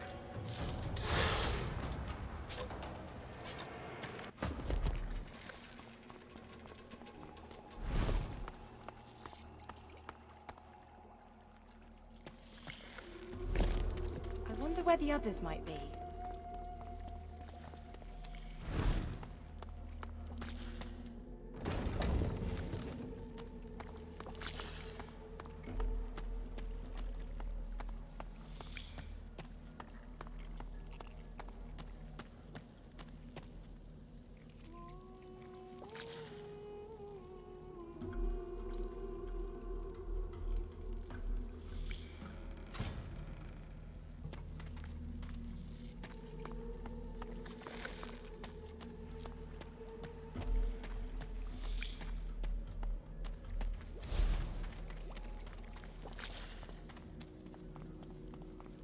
You've got to be kidding me.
The rat gives you a Leave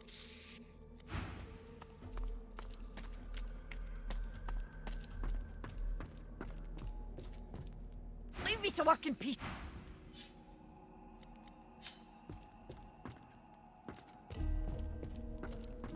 Maybe? No. Maybe? No. Maybe? Oh, what's the use?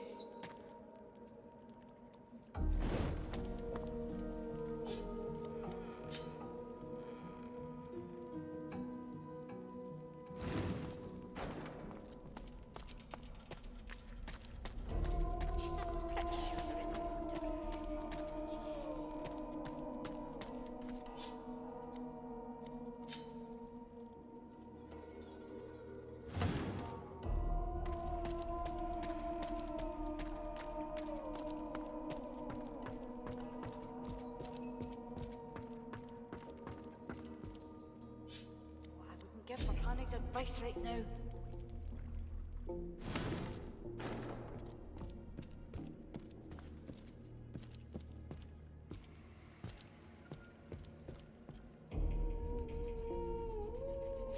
Lucky find.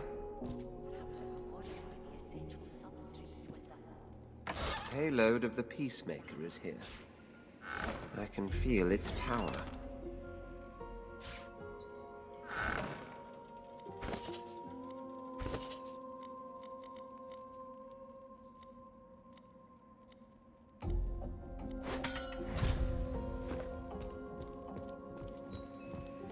Give Verhanig's advice right now.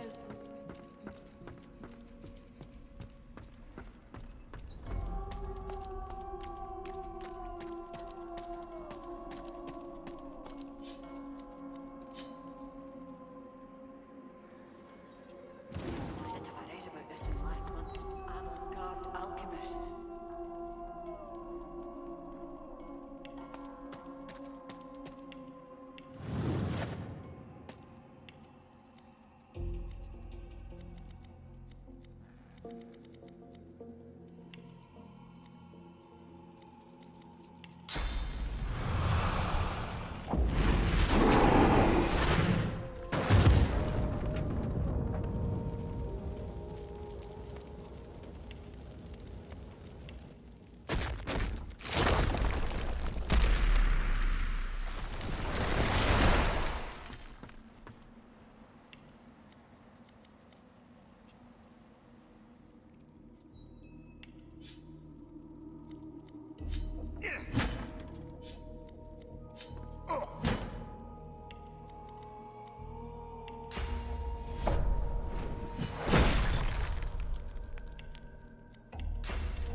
You've got to be kidding me.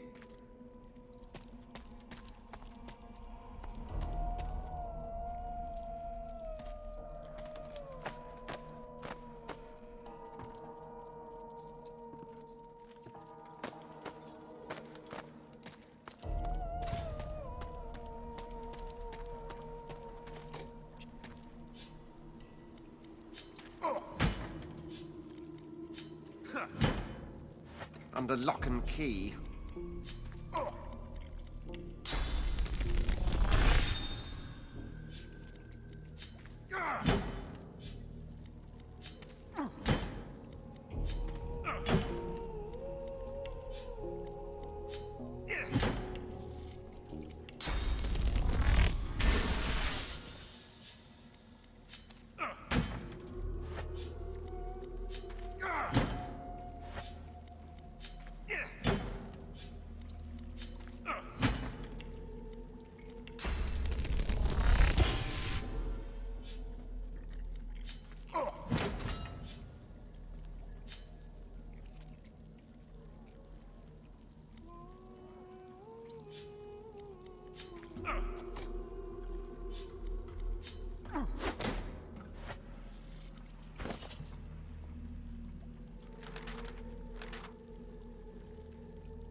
smells like blood and death.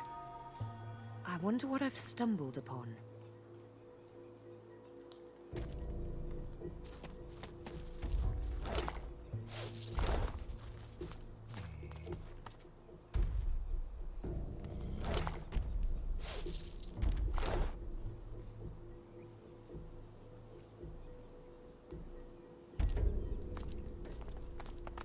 How about you back up and take a look at what happened to the last trespasser? Back off, pigeon! This is my bridge, and I don't suffer fools on it. The enormous, unusually red troll looms over you with his fists clenched threateningly.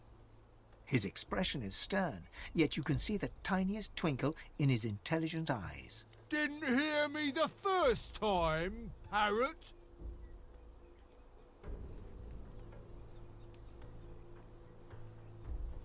He smiles a jagged and magnanimous grin. Each pitchfork-pointed tooth seems to threaten you individually. We'll see.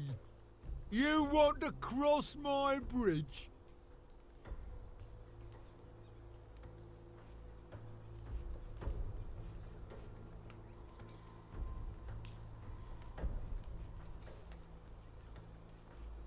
Well, I killed them. Nobody crosses my bridge for free, and they didn't pay the toll. Mind you, they hadn't tongues to bargain with, nor pockets for coin. But still, a troll must stand by his principles. Look at this wreck. No taxpayer coin has touched it in a hot century. He kicks the edge of the bridge, sending a sizable chunk of rock flying perilously close to your eye. I'm the only thing standing between this bridge and the void. These days, everything is in decline. He rubs his leathery hands together with glee. Sure. One regular priced bridge crossing coming right up. And I don't want to hear any whiny little baby noises about it either. His eyes narrow to glinting slits, and a deep laugh shakes his whole frame. There is one thing, the competition. Take out my competition, and I could waive the usual fee. A little magpie feather named Mog. He's not fit to be a bridge keeper. He took over the other bridge across, and he's too cheap. I can't compete with his ridiculous prices. That's a little non-committal, but I'll take what I can get around here. Grog drags a rough map in the dust of the bridge with one claw. He then spends an inordinate amount of time sketching a highly vulgar doodle of this Marge he wants you to take care of. There. Now, for the moment, you'll need to back off. No pay, no stay.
Pipe down. Tired of your whining. Pipe down. Tired of your whining.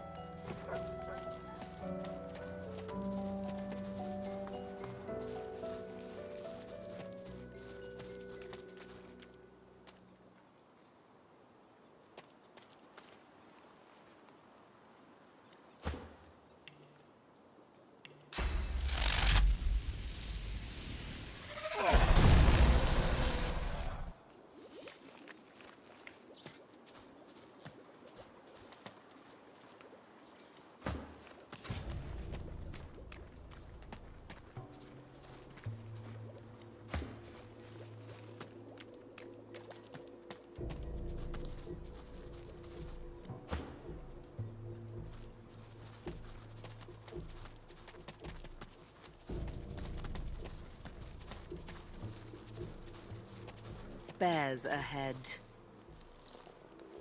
Honey bears, looks like. The honey. Bog off. It's the best honey ever.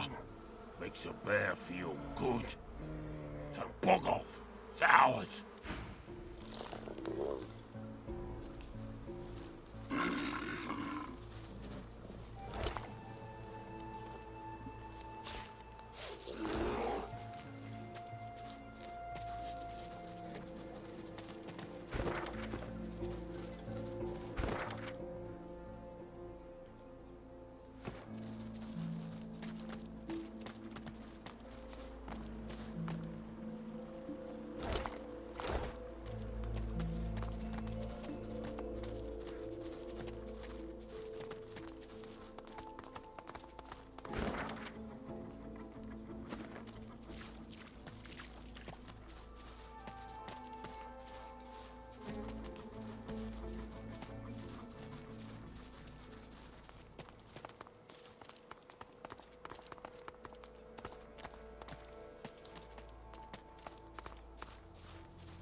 Magisters. Your powers of observation astonish me.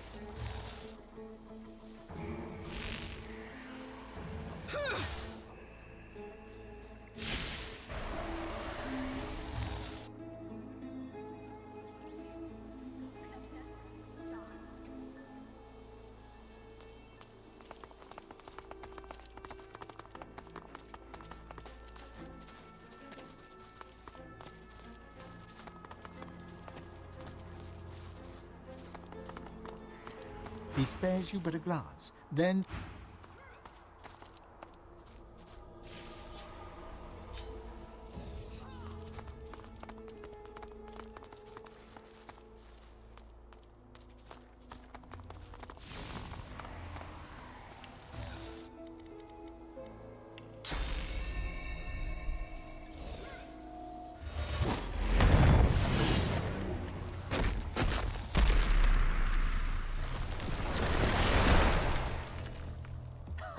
not trying to escape, are you?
Meet your maker.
Magisters are dead. You have my thanks. You know your trade. She offers you a grateful smile.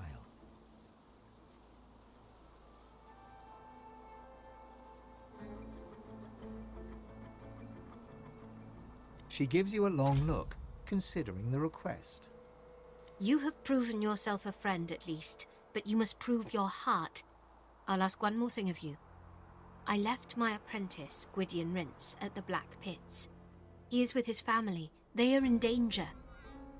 Help them, and I will help you. I should be most grateful.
I'm a wabbit.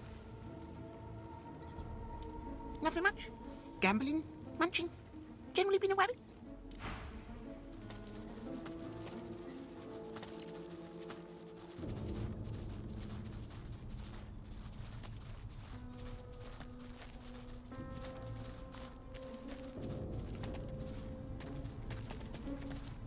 Good day to you.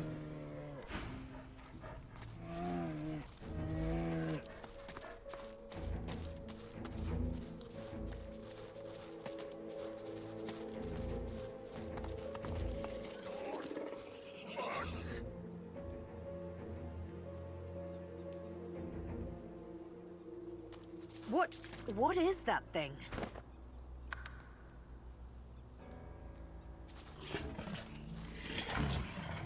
Please, Lord, spare me.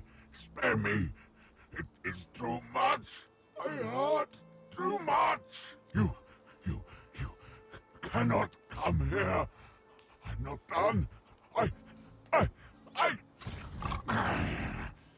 The creature suddenly holds itself around the ears, as though seized by a great pain. Several flapping jaws open and close over a single many-fanged maw, like a taxidermist's experiment. Go.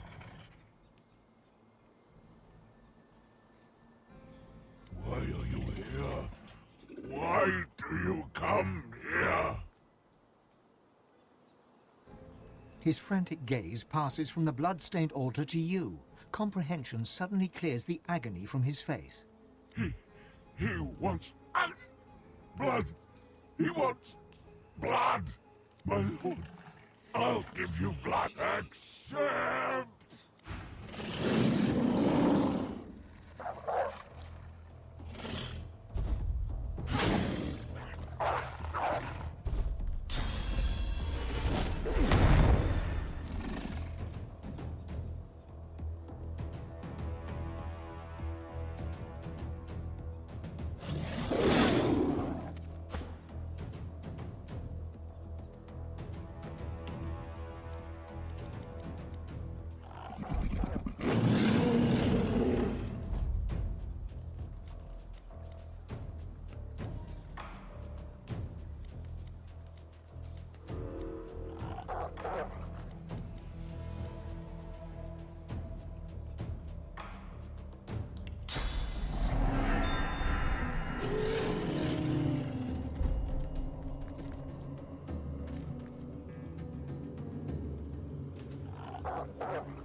I'll yield to none.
The creature suddenly Go! His frantic gaze passes from the blood. You, my little axe!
Fading.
There's a boat at the dock. Perhaps it'll take us to the island.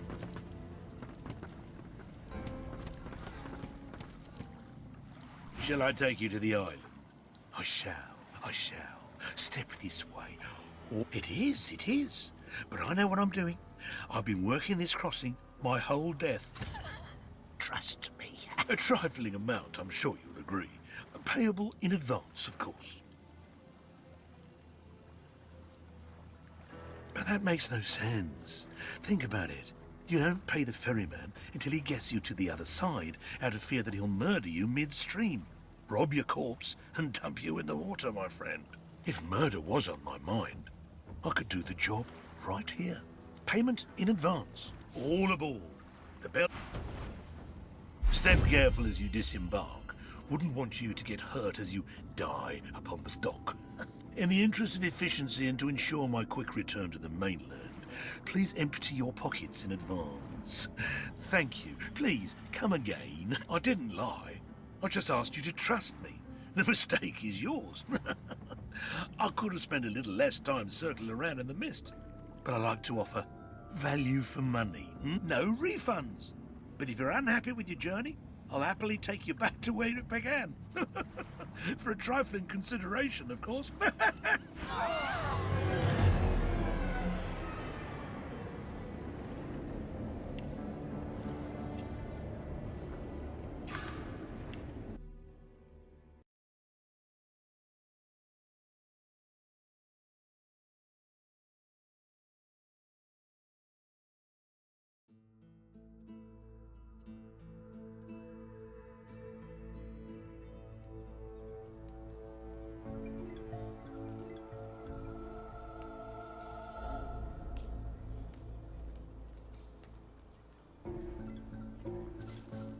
Perhaps it'll take us to the island.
I see a cage, and in it, is that a demon?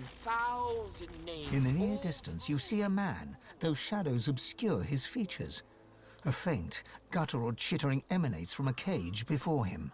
This is him. He can help me. He can...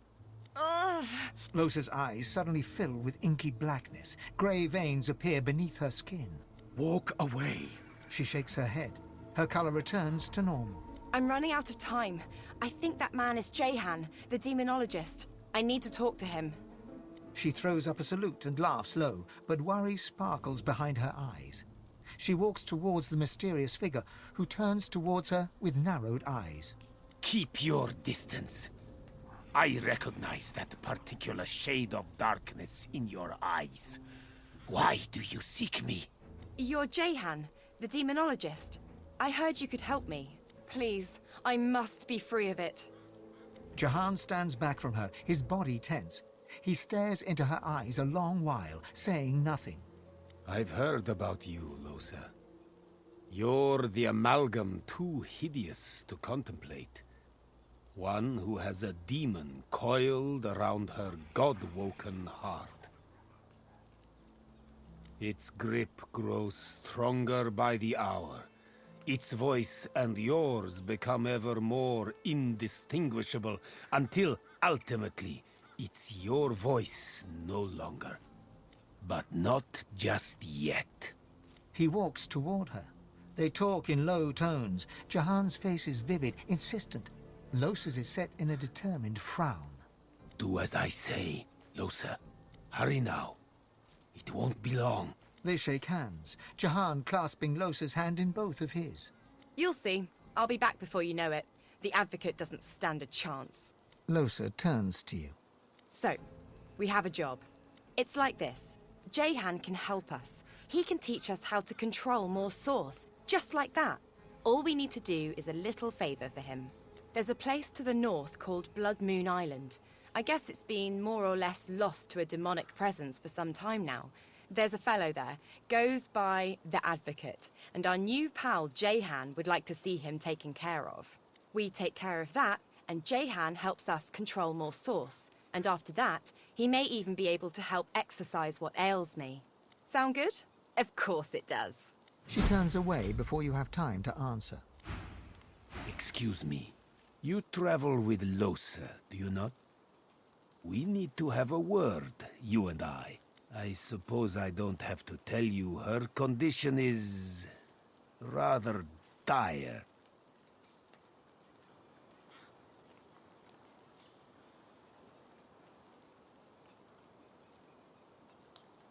You're no stranger, then, to her demon-wrought idiosyncrasies. The thing inside her is voracious. It's a testament to her strength that it hasn't long since consumed her whole.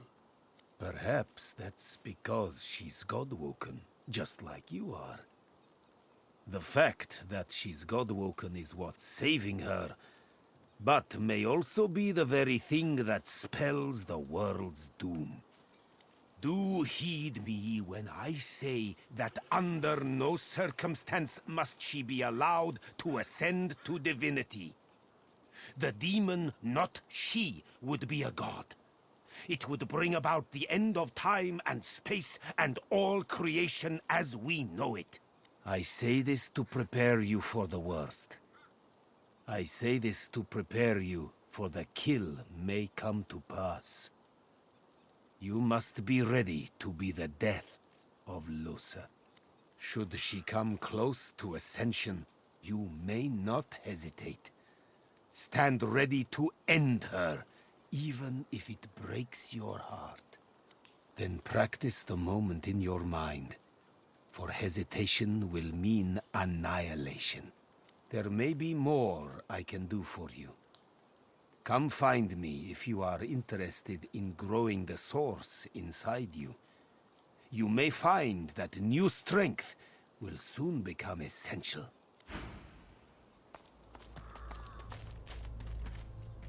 How fares the hunt, my friend? He smiles, like one would at a child, asking about the birds and the bees. I know because I've known others like you. Those whose fates are chained, for better or for worse, to that of the gods themselves. I have battled the foe of foes, and conquered it. For a while. I have sat in perfumed gardens with the Source herself, drank life from her very lips. I have seen well over 2,000 springs, and will continue to do so until time itself closes its weary eyes. Trust me, I know what you are, and what you can be. Death fog obscures any approach and hangs thick over the collapsed bridge that led to the isle from the Driftwood Road. There is more than the mist alone there, though. Magic that evades my eyes. I also spotted a sloop further down the shoreline, but of course, a quiet afternoon's boating trip will be quite ruined once one hits death fog-shrouded waters. It is a place of irony, if you will.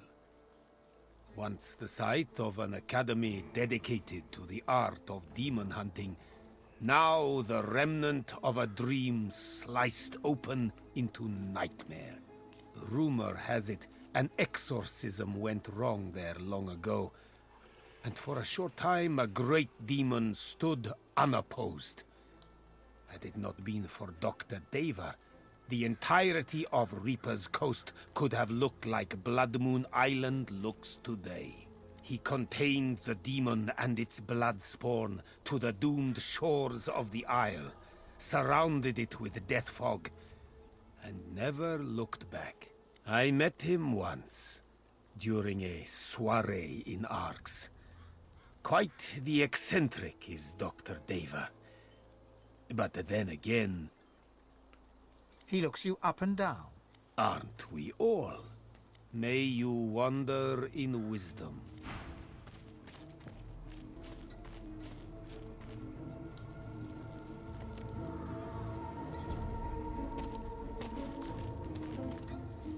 Nothing good will come of speaking with them. They may sound merely mad, but they're infinitely more clever than you imagine. They move between moods like wind through trees, only to settle upon the one that may just sway you. They'll talk themselves out of that cage if you let them. You'll be their key before you know it.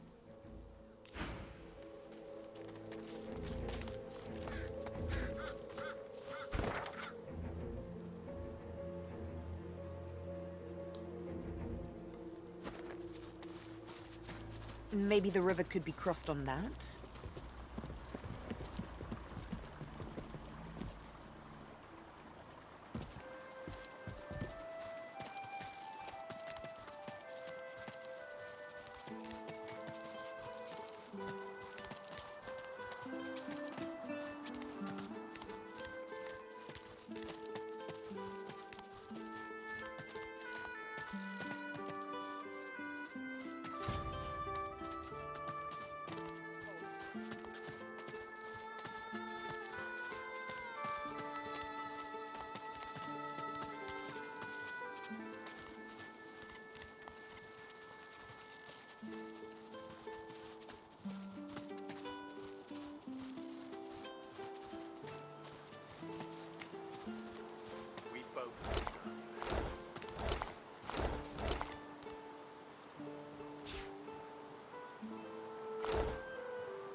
Jonathan, how long has it been? Gareth looks to the limp body at his feet, then to you, sword raised. He isn't quite present, but lost in his own tangled thoughts. I knew I'd see him again. I wish it hadn't been like this.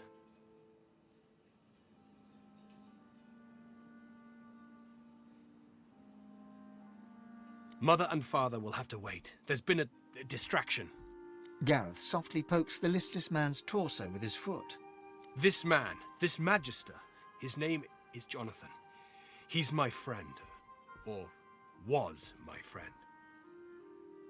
I led him here. I felt someone's gaze on me from almost the very moment I stepped foot on the coast. Lucian taught never to ignore augury, and sure enough, I saw the flash of white. I heard the sprigs snapping. Someone was watching, following. I came here and waited. The door swung open and it was him. A face I hadn't seen since I was called to the Seekers. He didn't say a word, just flashed the arrest warrant. Seems he didn't expect the punch. Now I must do as duty requires. Gareth raises his blade and tightens his grip, but falters. He cannot strike the final blow.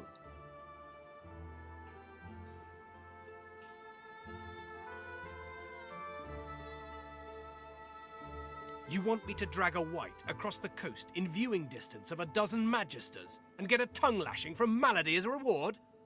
I have not lost all sense, I assure you. Gareth's fingers open and close around his sword's hilt. His breathing quickens, his forehead wrinkles, yet his arm remains suspended in air. Gareth lowers his arm and straightens his spine. I know a safe place nearby, away from the creatures of the meadows. I'll take him there. He'll be untouched until he wakes. I pray he remembers what we were. and what we still might be, should Lucian will it.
There's paladins up ahead.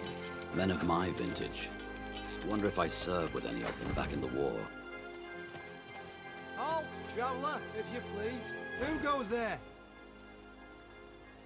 Ha! If you're looking for adventure, east's the way to go. It's a void-woken hellhole over there. Sorcerer at work. Powerful one. Of course, you could wait for the Magisters to sort them out. You'll be waiting. Holding the fort like we always do. Usually the fort in question is bigger than this one, but you do the job in front of you, don't you? Seems someone high up doesn't trust the Magisters to do their jobs out there. What should you expect beyond the bridge? Expect sorcery of the highest order. Expect Voidwoken, bigger and badder than you've ever seen. Expect the void. Expect to die. Go on through, adventurer. We won't stop you.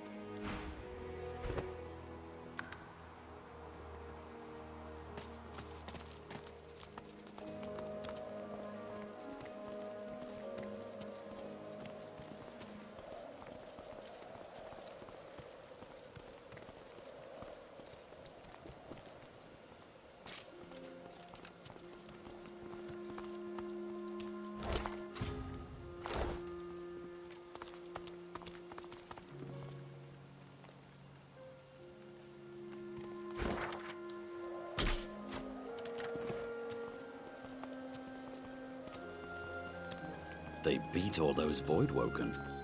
I'm impressed.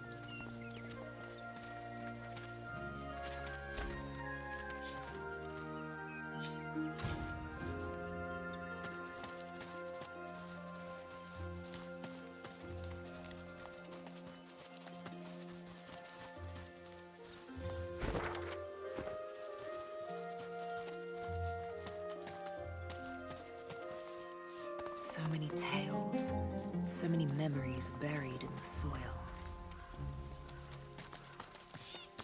Look who's come to join the party. Oh, but you do get around, don't you? He takes a satisfied sniff and rubs his hands together. His lips stretch into a mischievous smirk. When it comes to graveyards, I'm a kid in a candy shop. All sorts of goodies and gewgaws for the taking. And a bit of rousing conversation. If you know what to dig, that is. Come now. Do you mistake me for a cannibal? I assure you my interests are quite academic. Why, the very essence of decay flavors many an essential oil. And what a pity you don't understand. He presses a forefinger against his chin and hums. You understand enough, and there is something my heart, such as it is set on.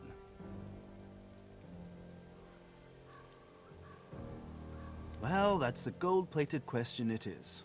I dare say you'll enjoy this story. Somewhere in this graveyard lies an object of tremendous power.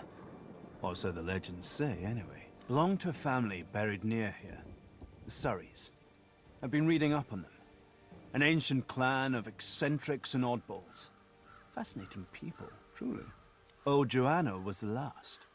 The poor, poor, poor dear.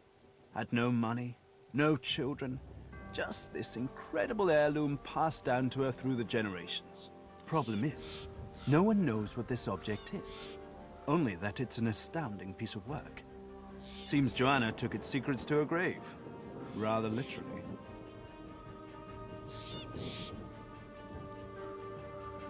His coy grin freezes.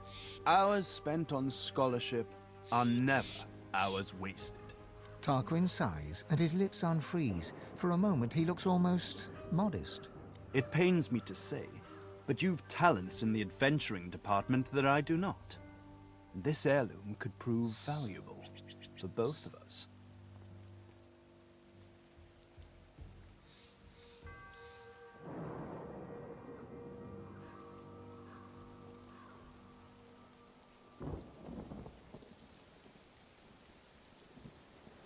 It's a quandary, you see. I tried.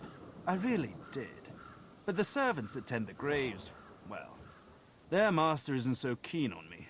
He caught me nosing around and had those masked freaks chase me off. The spirits within are particularly feisty as well. Can't say why. I'm as gentle as can be. Alas, I am stuck sniffing out herbs and fungi on the outskirts.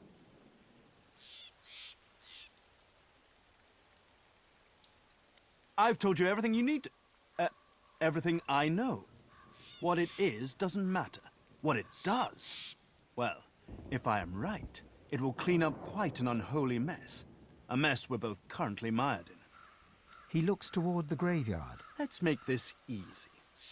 I'll assume you've accepted my mission. You'll assume I give it in good faith. Beautiful. The Surrey tomb must be somewhere nearby. And whatever that object is in there, I bet it's impressive. I do wish I could wander inside. It would be nice to look up some old friends. See if they're in good spirits. Curse those masked freaks. God's damned Riker.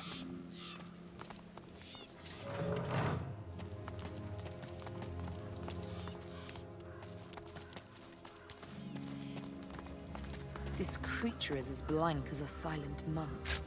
Dark magic at work. The masked creature is mute, save the occasional moan.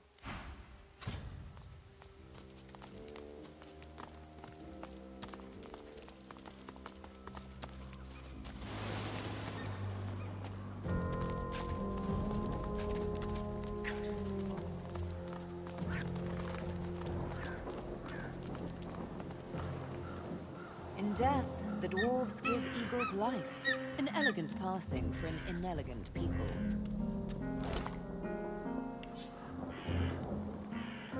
Biting deep into the rotting flesh, your senses are assailed with a rank odor of meat long past its prime. Your memory wavers and becomes not your own, but the memory of one who led the most solitary of lives. You see myriad wings flapping, your hand scattering birdseed. You hear the screeching of eagles, the tearing of flesh. All of your life is centered on this place, this pedestal of death. All of your life is dedicated to feeding your eagles the meat of your dearly departed people.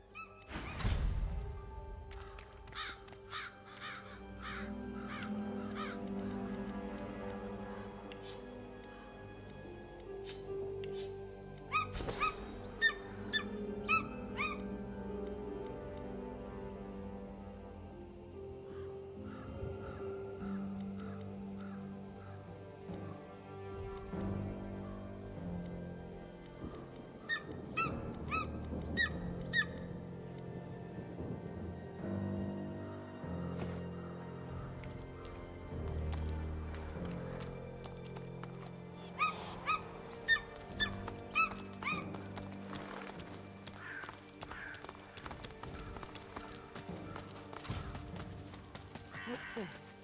I found something. The plinth of the statue bears a series of deep, circular scratches upon its stone. The statue can be rotated. The statue rotates with little resistance.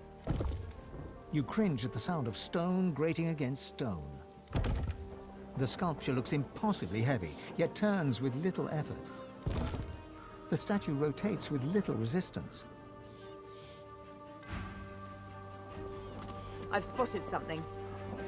The headless statue looms over you. Its plinth bears the same rotation scratches as its counterpart.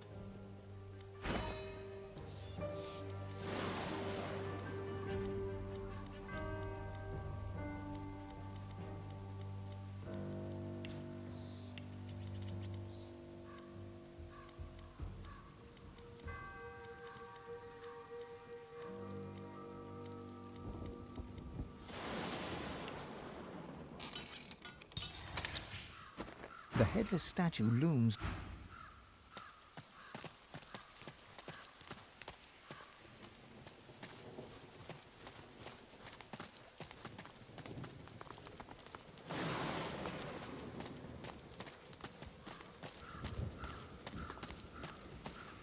An ancestor tree.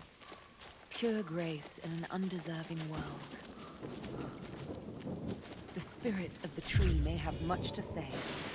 The roots of a great ancestor tree reach from deep underground to the surface above and beyond. But this tree feels tainted. You are a scion of the elves. The mother tree demands your blood. You do not have a choice. She has a plan, and you must serve her with your death. You heed your mother's wishes and take root. But then you hear a voice, a friendly whisper from beyond. The voice knows you. He understands you. He loves you. He offers you your freedom and asks but one small service in return. Grateful, you accept. In an instant, you are an elf once more, walking in the world. But your new friend begins to make demands. Small services, then larger and more often. They cause you pain. At last, he bids you guard your tree. He expects you shall have guests. You shall kill the Godwoken when they come. Then you shall be free. The thought occurs. The scion replaced one bad deal with another.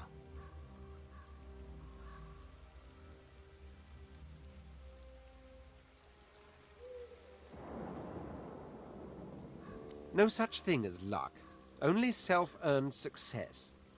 Or as in this case, self-earned failure. That story hits a little too close to home. Poor luckless fool. Elven games. No one cares.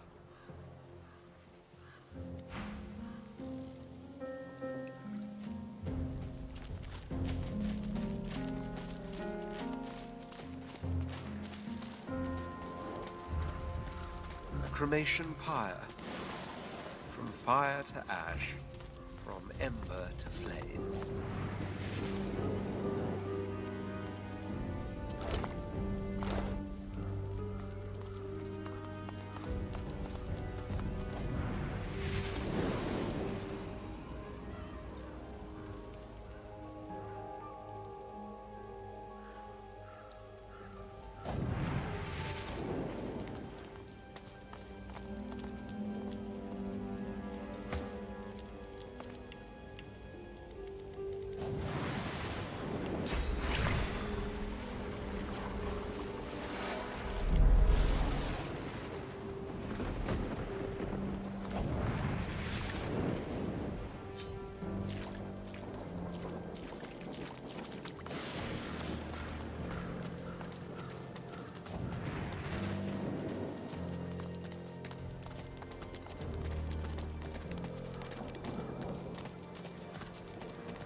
Human graves. Let's hope none are earmarked for me.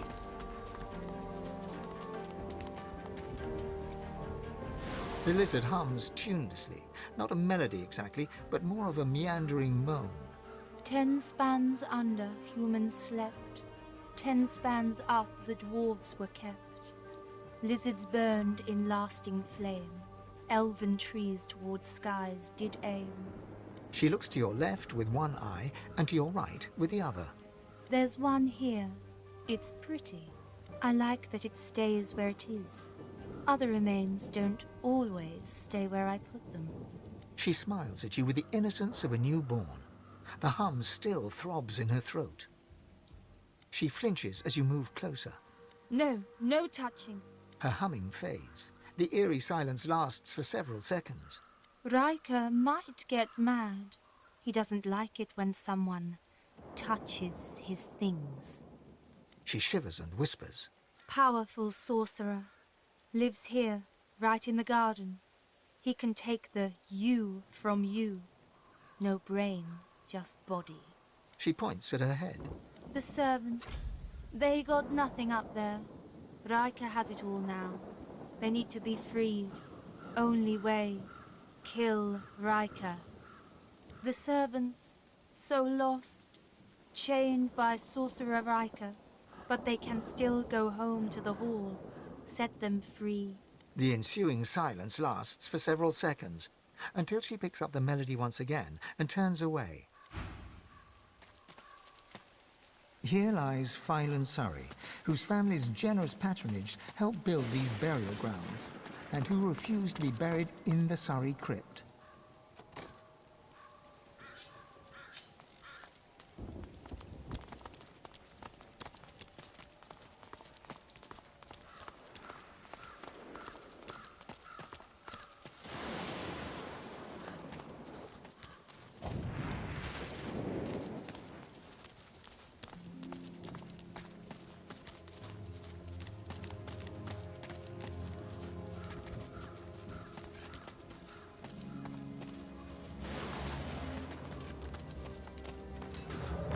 This part is gated off from the rest. Whoever is buried here must have been important.